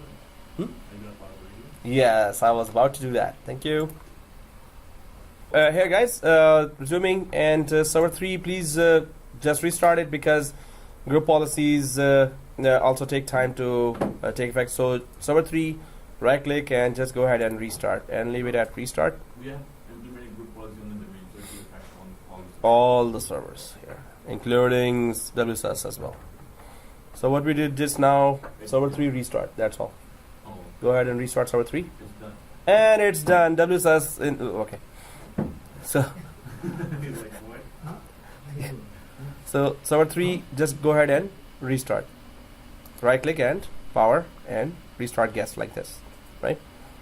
You got it, Abu Bakr? Mhm. Okay. So restart and leave it at restart and go to server 2 here, guys. I think everyone's seeing this screen. So let's click next on this. So now here we see download updates in all languages, including new languages. So that's really dangerous one. Of course, let's click that specific one, reducing available languages, changing the language options. Include fewer languages will cause any downstream servers to also remove the languages, which is okay. But select the specific one. If we download 80 GB or 40 GB update in all languages, so it is 40 GB per language or 80 GB per language, right? So I'm just gonna click English here. Suppose you have French OSs or applications there as well. So suppose you downloaded the English as 80 GB and click the French as well. It's gonna then double those updates. So you must have good space there in your disk to anticipate that kind of increase. So we've just selected that language, but it can double if you select any other language. So let's go ahead and click next. After just selecting English, and now these are all the products that these are actually all the Microsoft products that will get the updates. So guys, this is not selected, but if we go carefully down here, some of the products are selected. See this under the Windows, some of the products are selected, and we do not want these to be selected. We want to select ourselves whichever we want.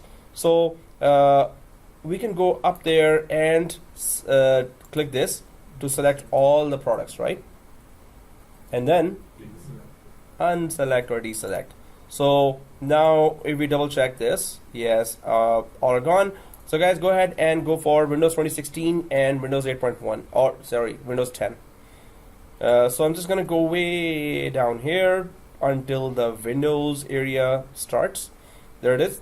And then Windows 10 only, not any word related to that. So yeah, there it is. Windows 10 only written here under the Windows. So if I click here, Windows 10 is only written there, right?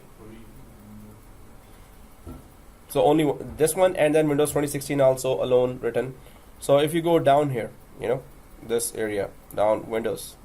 Windows 10 And then it should be, the other one should be in the same, 2016. If you go further down, this is it, Windows Server 2016 here.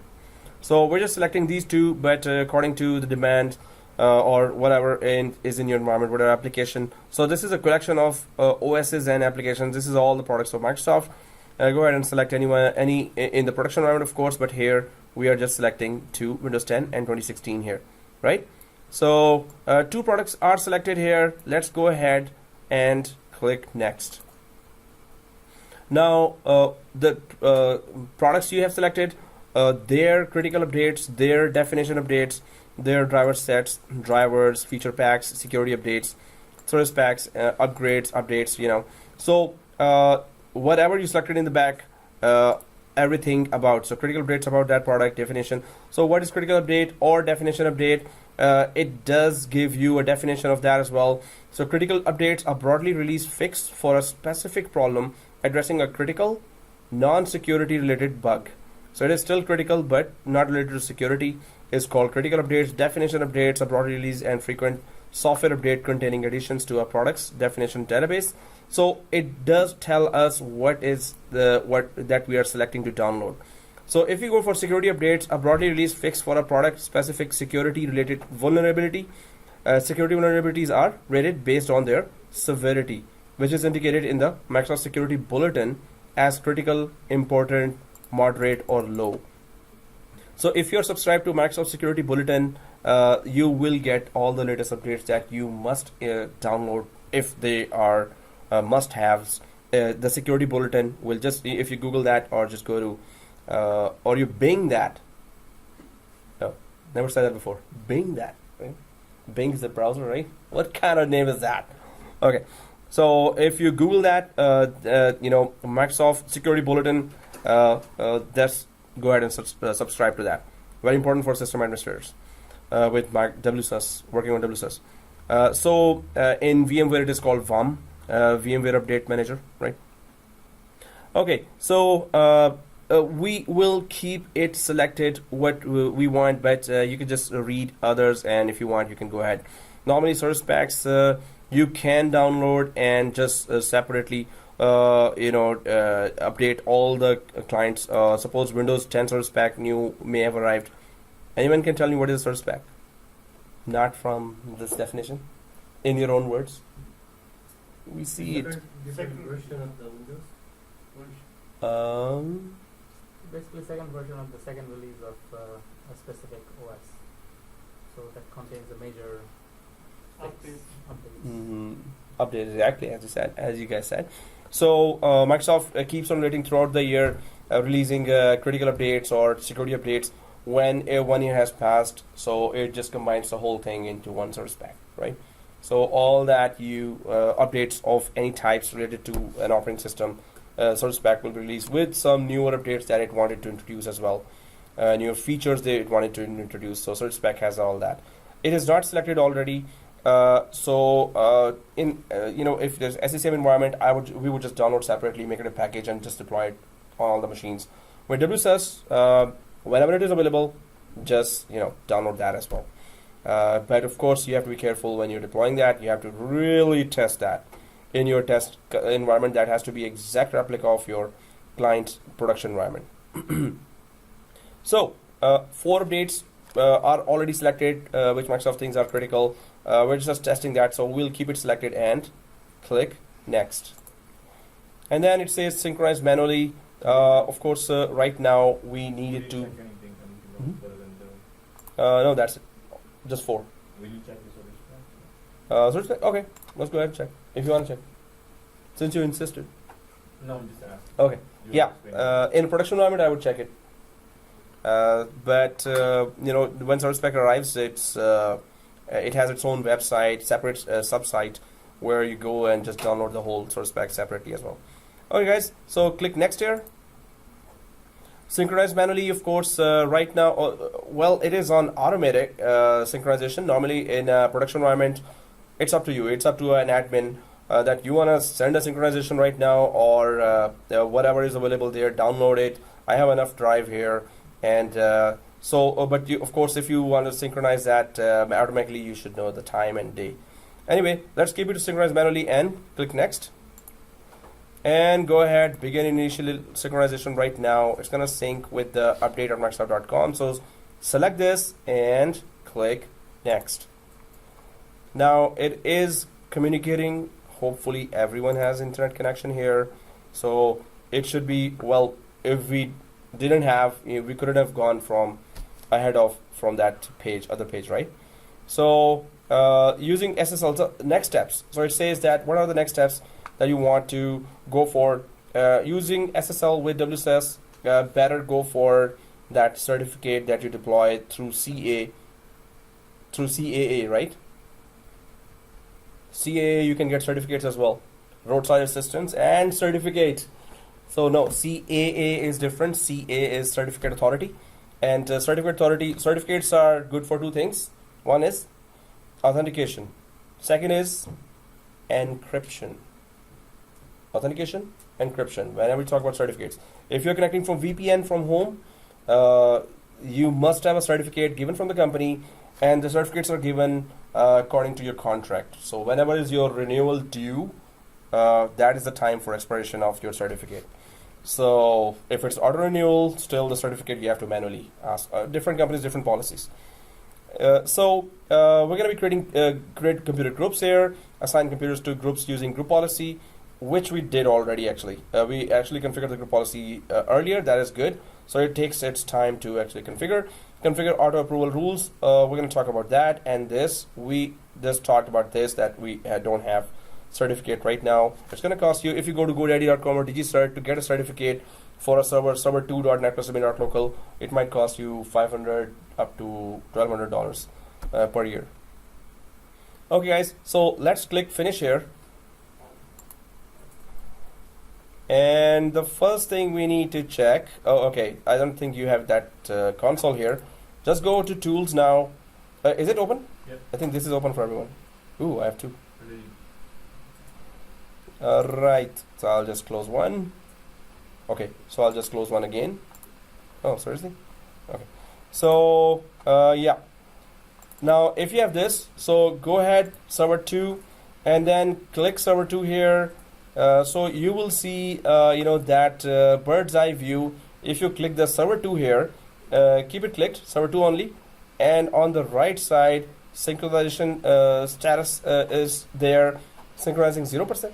Anyone ahead of 0%? Oh, 12. Okay. Okay. So everyone's seeing that, right? How did you get there? Server 2. Click that only. Server 2. So did you open the console? Go down. Yeah, it is already open. Go down. The green arrow thing.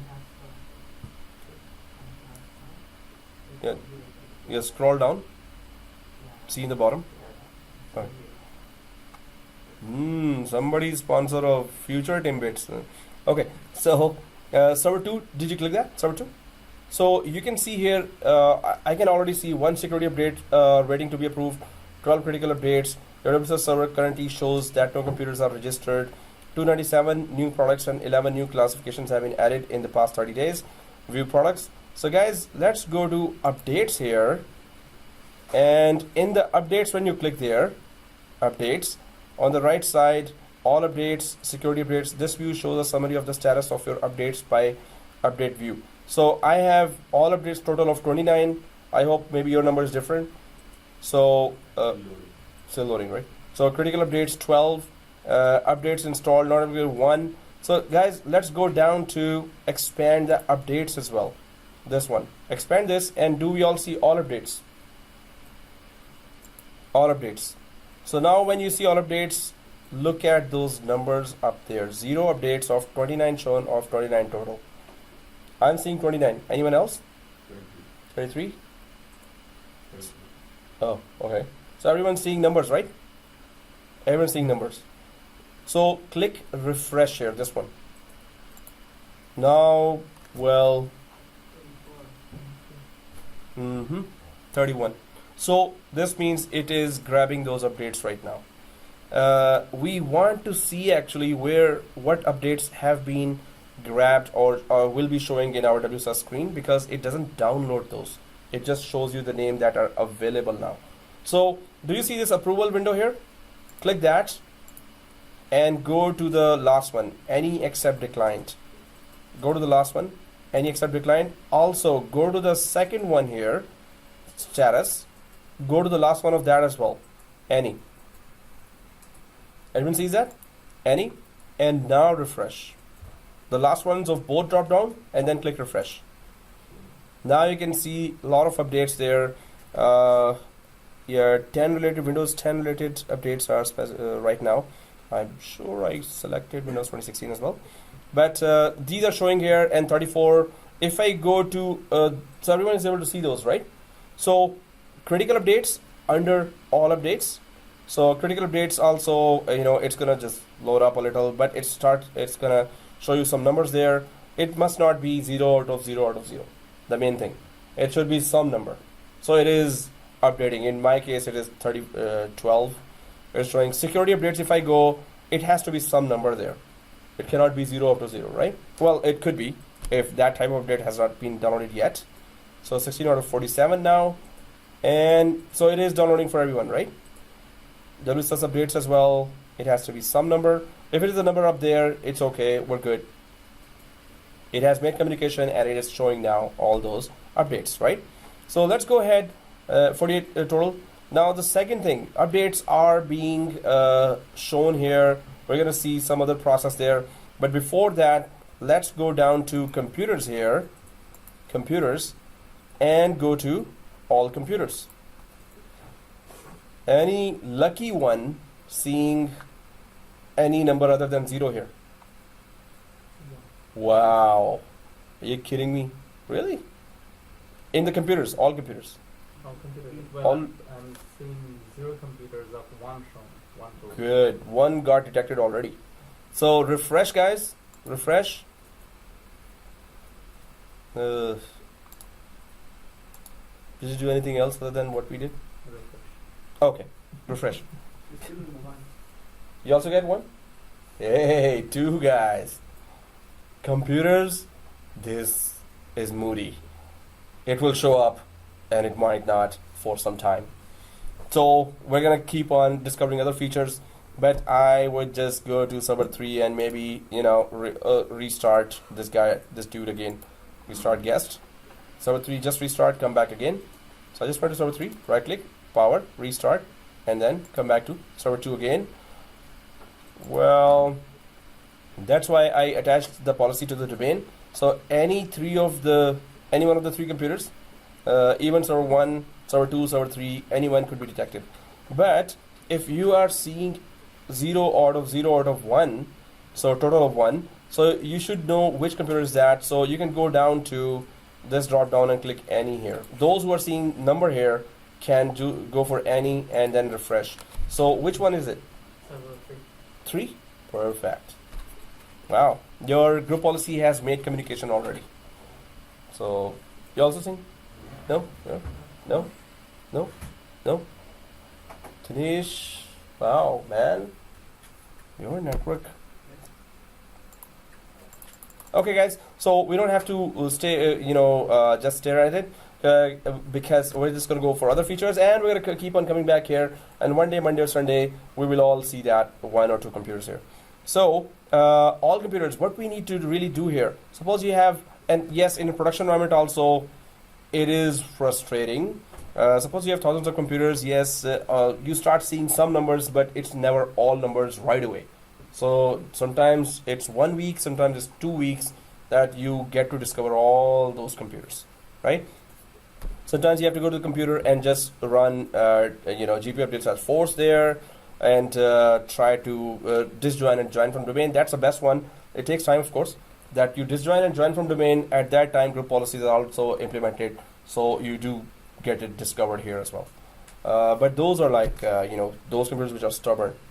So here, but suppose you have a few departments there. You have to create some groups already. Computer groups, so whichever computers are discovered, they could be placed in the proper groups there. So right click on the all computers here and go to add computer group. Add computer group. So if you see that, go ahead and click add and sales DEPT. And then we go for marketing DEPT. So click add here for sales DEPT. This grouping has nothing to do with organizational units in Active Directory. So this is local to WSUS itself. That we want to organize within the WSUS console this set of computers, because we want to use them for deploying updates. So sales department here, and then I can right click again all computers, and again I go to add computer and just go for marketing DEPT as well and click add. Marketing DEPT and go ahead and click add. Now imagine that if you have branches there, you can just create branch wise. You can create like department wise. There could be a long list of those. So whichever departments or branches computer is detected, you could just keep on adding to the right group here. And why it is very, very important, because group-based deployment is supported there. Computer-based, you can just deploy on set of computers. You can select few computers. You can custom select few computers, or you can just select the whole group and deploy as well. It's going to deploy all these ways. So we're going to see that now. That how do we do that? But if I go to all computers and refresh, and one day, Monday or Sunday, we're going to see one here. Anyone else other than the two have seen one? Hey, that's not fair. Okay. So guys, on this computer, on the server 2, open the command prompt for those who haven't seen even a single computer. So on server 2, go to command prompt admin and then press yes and go for, let's just push it, GP update / force here as well.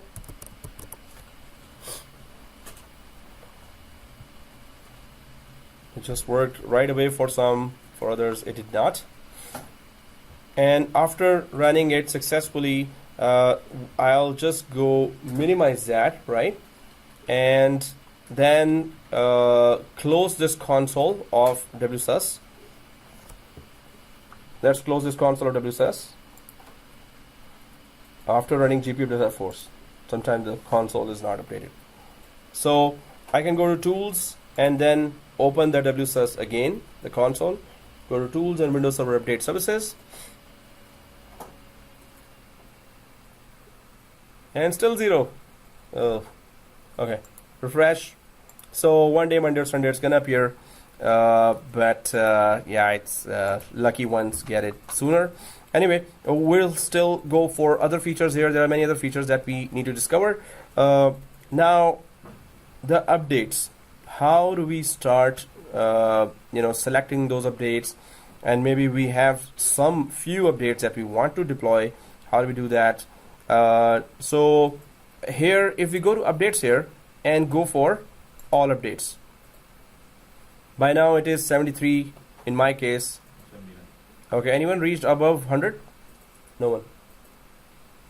Above 100, right? No one. 78. So if I refresh here, okay. So 73 updates are showing. Okay, the boss says, can you deploy just Windows 2016 updates? And what I see here is all Windows 10 updates. So of course I have to filter that, right? So let's go to all updates, click the all updates area here.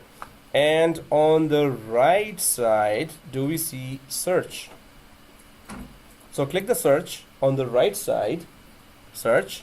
And if the words are correct, it's gonna search up. So Windows 2016. Hopefully it must have been showing that as well. Anything Windows 2016, so click find now after you've put the correct spellings and action in progress. Hey, anyone got it? I think I forgot to select that 2016, I guess. No, we did Windows Server.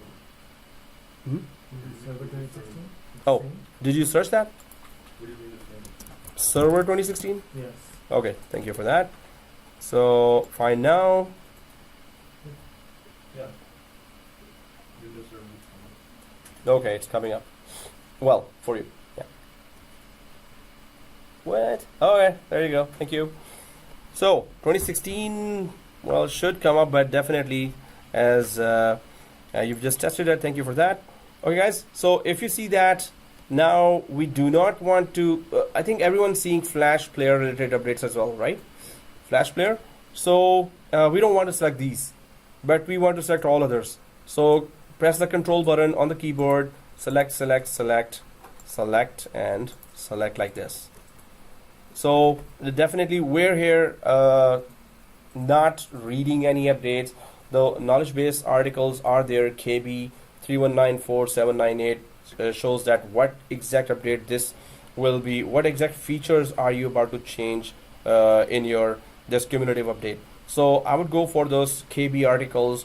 Just put that KB in Google and it will take you to that article page on TechNet, or go to technet.com and then put it there. So all knowledge base articles are there. You should be knowledgeable about all the updates, majority of the updates that you are deploying, right?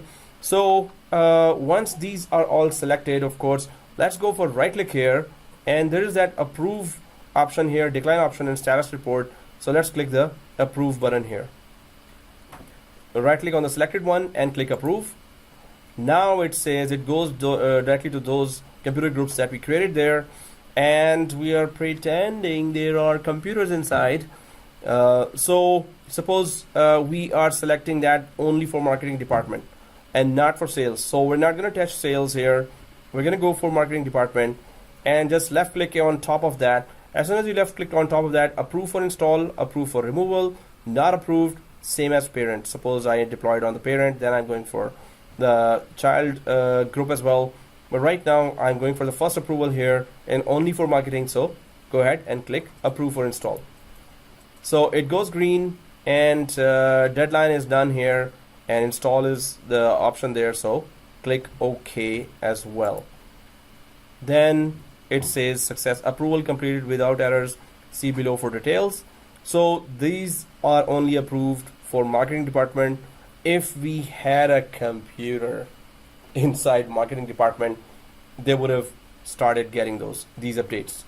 So click close here and close the search as well. So if I go all computers now and refresh and refresh and refresh, seriously, that's bad. No one else? No. Hey, that's not fair. Yep. Oh, you got it? Okay. Wow, this area. 3 guys. Anyone got 2? No? 1 only, right? Tanesh, you got 2? Second one as well? Marketing, Yeah, no, computers. All computers, if you go on all computers? One. 1 only. Okay. Cool. So, no one, right? So, whenever group policy strikes in our environment, it will work. Sometimes when you restart that in next class, oh, there you are, 1 computer. So, okay guys, let's go for, well, we are still waiting and we know now how to deploy an update to the computer groups or to the computers directly as well. Let's go to our synchronization schedule here. This is very important as well. Synchronizations. Right now, if you click that, one is showing running here. The first one says succeeded, but the second one is showing running. So, yeah. Mine is showing failed. The second one? Yeah, first one. First one. The second one is still running. Succeeded. And if you click the second one Yep. and go down here, what does it show here? What do you want? Okay, Yeah, it shows Synchronization details. 30% for me. Finished. Finish the second one, which is green. Okay, cool. So if we have automatic updates there, so suppose we put it every Friday night update, so this is how it's going to show. If it failed and second did not start, go ahead and start that. Otherwise, it starts the second one as well. So yeah. the bottom one is succeeded. Mhm. The one you're running is failed. Bottom one is succeeded, but the running one has failed. Yeah. This means you have to restart that. So are you able to restart? When you click that, on the right side, guys, see that? I see stop synchronization because my synchronization is still working here. But do you see it synchronized now? As synchronized now. If it is stopped already, you should be seeing here synchronized now instead. No. No. You don't? Stop synchronization. It says so, and if it says already failed, you can click the stop synchronization. Then normally it says, so if I click the stop synchronization, does it show it right away or it takes time to yeah. So I stopped it. So it says result is cancelled, right? Just go ahead and click the stop synchronization, and then you can just click synchronize now as well whenever you discover that, or you can just go for synchronization options and try to check that what are the timings that you have decided there, right? But okay guys, so synchronization is here, but you can try to check that if it is working or not by coming here. Then I just canceled it, but I would have just clicked the synchronize. In fact, let me just click. I've clicked the synchronize now. So it is running and I'm checking the progress here, 0%. Right?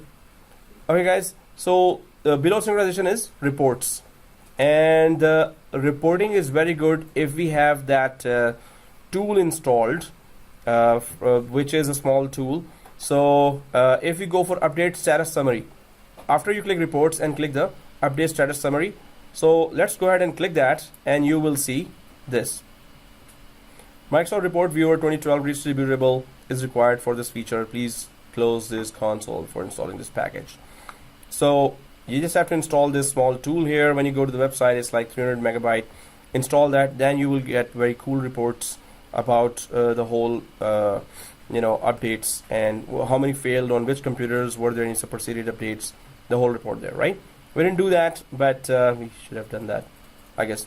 So Microsoft Report Viewer, you just need to install that. If I click here, how do you want to open this website? Where is an app? Oh, it's not letting me. Yikes. Anyway, press OK here, guys. Good luck, looking at the reports by downloading that tool. If I were you, I would just Google that. And mental note I'm creating for the next class. Hey, download it. Okay. So, but it's just a reporting tool. A small 200 MB or 300 MB file that you can download. After that, you can see the reports. Very important area here is options. So if you are on the options area and you go way down to the last one, you can start the whole wizard again for WSUS. So in the options, if you go way down to the last one, right? So WSUS wizard, if you click that WSUS server configuration wizard, it's the same thing that we started from for this WSUS server, but I'll just cancel out from here. Now on the top, options, and on the top here, update source and proxy server. Suppose you had a proxy server installed or you had a change in the proxy server. So I'm just going to click that option here, the first one in the options area, the top one, update source or proxy server. So first of all, source is, suppose you are in partnership with Microsoft. Microsoft gave you, for all the rest of the planet it is update.microsoft.com. For you it's update23.microsoft.com, so you can get all the updates faster from our another server. Suppose that's the case, you can just change the source as well, or synchronize from another server. In that case, suppose the second server has just been introduced, you can come here and try to just put that, in the second server you can just put that first server name. Proxy server here, if you introduce a proxy server, of course, now you can put that, cancel. Usually when do they do that? When there's a large company? Proxy server? No, the update source. It's, normally they don't change. So there's just a rare scenario where they give you actually a separate server for that. Normally it's the same. And behind the update.microsoft.com, there would be whole thousands of servers that are supporting the whole globe. Okay, guys. So cancel out from here. And products and classifications. So if you go there, second one, now you see all the products. Whenever your company buy a new product, of course you can come back here and add it, and then also the classifications for that. So first of all, whatever product you bought, select that by going inside the same list that we downloaded then, and that same list now. So, and then you go for classification. Suppose the products that we already selected, you want to go for now tools or updates as well. Now you can do that, right? So it's not during the installation, a configuration. It's whenever you want, you can just keep on changing those.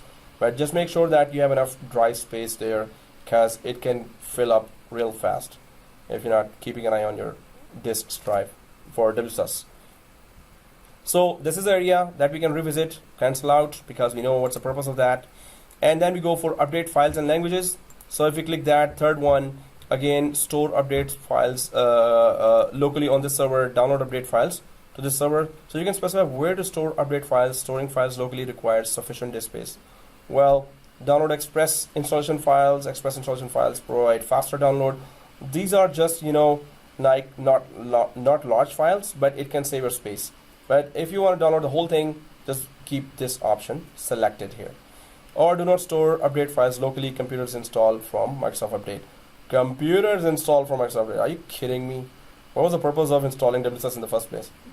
So if you don't want the WSUS to play this role anymore while it was being used, you can go for this option. Update languages, again, if you decide to go for Quebec and have, hey, anyone seen a French Windows before? There has to be a French Windows, right? Or Spanish Windows, I know. Anyway, so let's click cancel here. So synchronization schedule, again, the same thing here that we had before. You can just change the schedule here. cancel. And automatic approvals. Now, this is useful if you're a single admin running the whole show in a small to medium sized company, especially, well, between those levels. But I would be really against that automatically approve and just deploy the whole thing. No matter how critical that is, I would want to test it first. In a small environment, I would test it. In a medium environment, I would test it. So automatic rule would be useful for you. It will save your time if you're going for some specific automatic updates. It will, you can just define here when an update is in critical updates or security updates. Approve the update for all computers. This is making it very easy that you can see this message coming in all the options that cannot save configuration because the server is synchronizing. So if you want to save any of those options, you have to stop synchronization and then try to configure those servers. But it is making our life easy. I would not go for that. Oh, so synchronization is not going on for you. So critical updates, security updates, but you can add any other updates here as well, right? So, and all computers, so it's up to you as a system administrator. Go ahead, keep on installing all those updates. I would not do that. I would want to check that on a system that is a replica of our production employees' computers. So I'll just cancel out from here, but it is already there. But you can just click this and add any of those. Well, it's not letting me do anything, I guess. So these options are there, but I would not recommend using them. Well, go ahead and use that if you want to, right? So here, I'm just going to cancel out from here, but if you click that, it's just going to show you that screen where all types of updates. You can just select more as well. So to automatically get installed without your even seeing it. So cancel. Well, maybe you don't like this job, right? Okay, so then just go for automatic updates. Okay, anyway, so here, or maybe, your friend is on vacation, his computer is on, he's a system administrator, and you want to get even. So all of these suggestions are just jokes, and please do not follow them in your network environment. Disclaimer. Thank you very much. Okay, guys. So synchronization, schedule, automatic approvals, no way. Computers, what is that? So click computers here. Use the update services console. New computers will automatically be placed in the unassigned computers group. Use group policy or registry setting on computers. So this is what we're waiting for. Automatically they just show up whenever. Or we use the group policy here as well, or we go to registry settings. You know what group policy basically does? Anyone know what's registry? Regedit? Ever worked on that?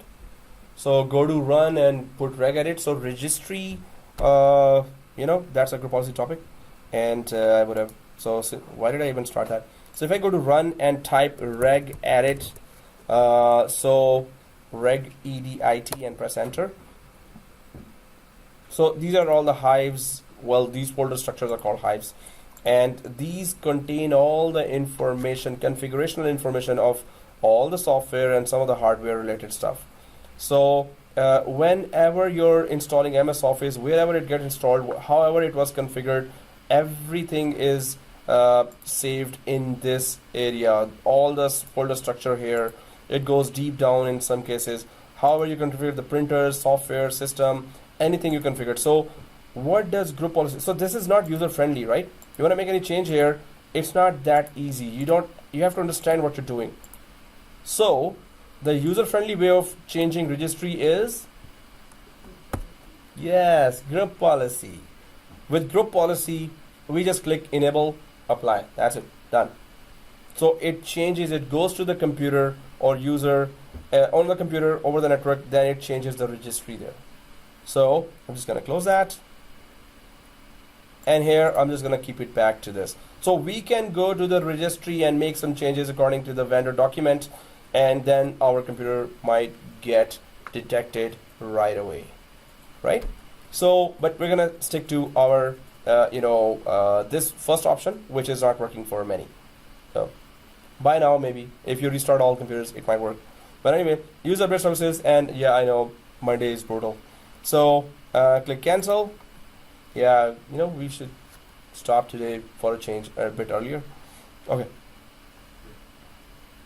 Hey, I heard sure here. You hurt my feelings now. Okay. So, okay guys. So server cleanup wizard, very important option here. So if we click that next option under the computers, server cleanup wizard. So if we click that, it does clean up all those, software, or we can say leftovers, unused updates and update revisions, computers not contacting the server. There could be a long list of computers that are not contacting the server, unneeded update files. You've downloaded those files, they're not needed, they're not being used right now. Expired updates, especially those, you want them deleted. Superseded updates. Anyone knows what's superseded updates? A new version comes in that makes it the older one. Yeah. So if you deployed an update today and its newer version of the same update came after 6 months, so that update will be deployed and this update will be discarded, but it remains there. Yeah. The second one, computers not contacting the server. Delete computers that have not contacted the server in 30 days. Yeah, you were saying? Is it deleted from the menu? Well, yes, it could be just the names that have been. So we added the computer right now, and server 3 may be showing now, but it is here added, but we have just thrown it out after 3 months of use. So that computer name will not go itself. Either we come here and right click and delete in a large environment, we cannot trace that. So if a computer hasn't contacted in 30 days, that's a fair deal. Otherwise, you might also lose those computers. So visiting here and unchecking that option, it would be wiser as well. Suppose somebody's on vacation, and after 40 days he or she comes. Well, normally it's a working environment, so 30 days computer is out. That's Login server not available. yeah, for 30 days. So normally, within hours, within minutes, the report is launched if it's useful. I mean, somebody's using that. 30 days is like a lot of days that anyone would not work on a computer. That has been added here. So suppose you change the name of the computer. Now it's some other name. Then this name is useless. So it's a very useful feature, but we can revisit that according to. So anyway, all these are already selected. Let's click next. We're not unselecting anything. Keep it all selected. Next. And then declining superseded updates. Oops.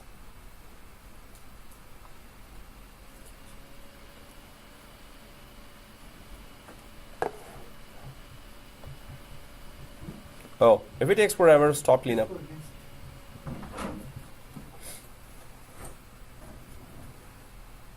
Oh, so unused update revisions deleted 7.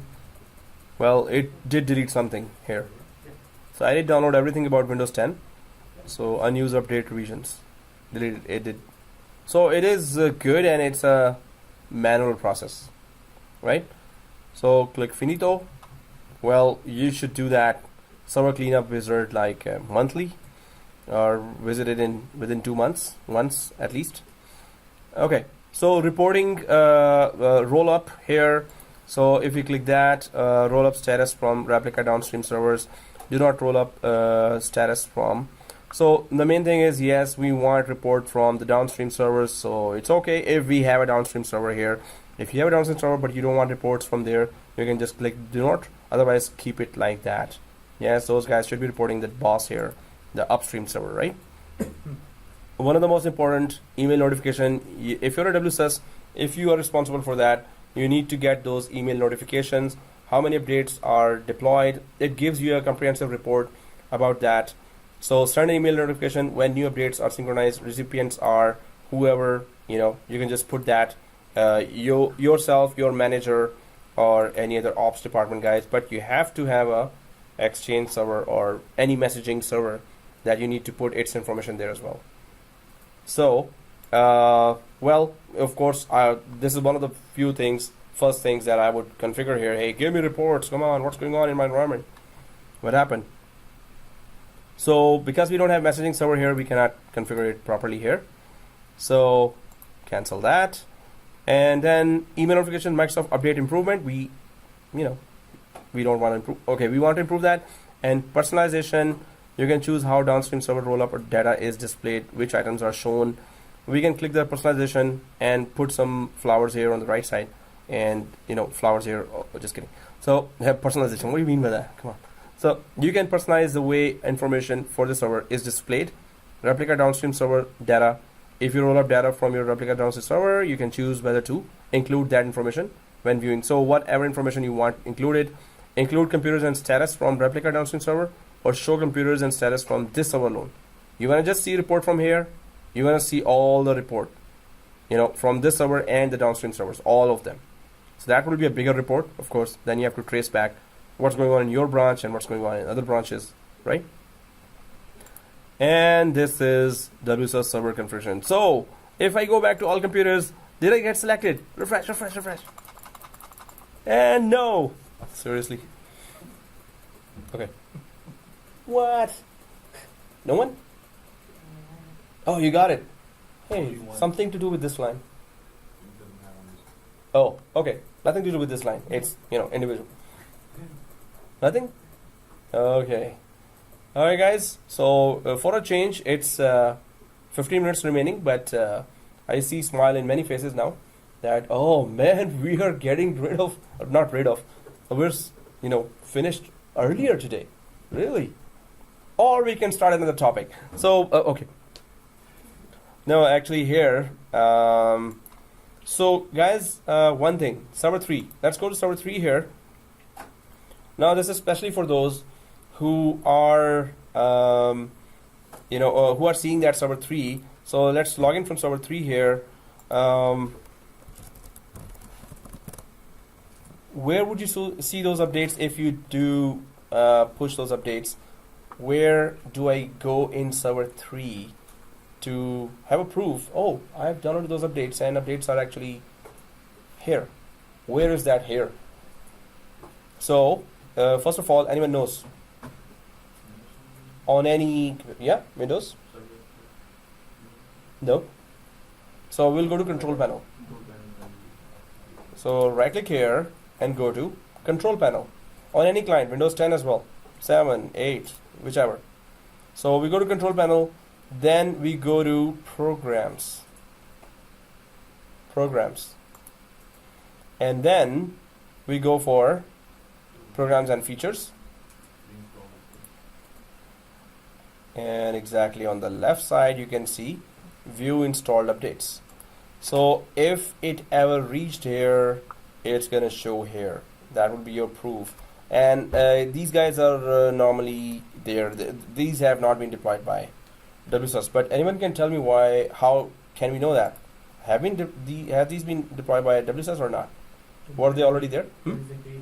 Exactly. Go for the date. So on the left side, there's a date here, 1/6/2017, 1/6/2017. Whoa, these are old. Yeah. And I think everyone has the same, right? Yeah. Same 3. They're always there.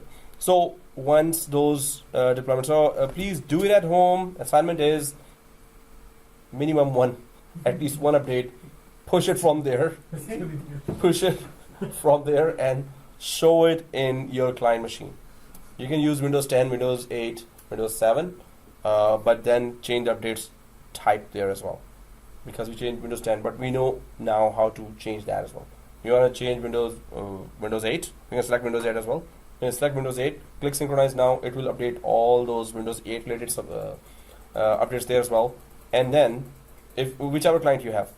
So we have server 3 here, but you can just go for Windows 10 client at home, and please send at least 1 update must be showing here, reaching here, right? So that's your assignment, and thank you for submitting your previous assignment as well. Not? Okay. Assignment. No, the assignment which is like specific other than the weekly updates. Okay, so take it as a challenge, guys. This is other courses. Students are taking every assignment seriously. They are doing it as a challenge. It's your benefit if you do that. You discover some things. Please do use Google, use YouTube, and try to throw 1 update at least here in the client side. I have to just take a picture. It's a client, right?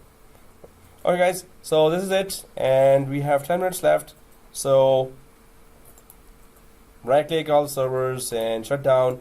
Next class. So of course we don't need server 2, so we're gonna go back to that.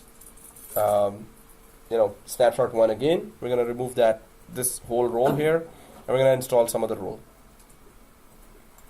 So server 3, power, shut down guest.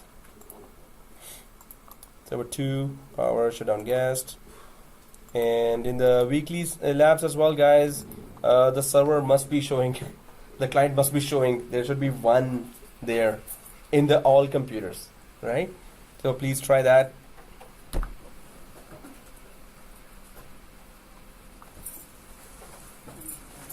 Thank you. Oh yeah. So tonight, yeah, I will. And please do follow up, because right here.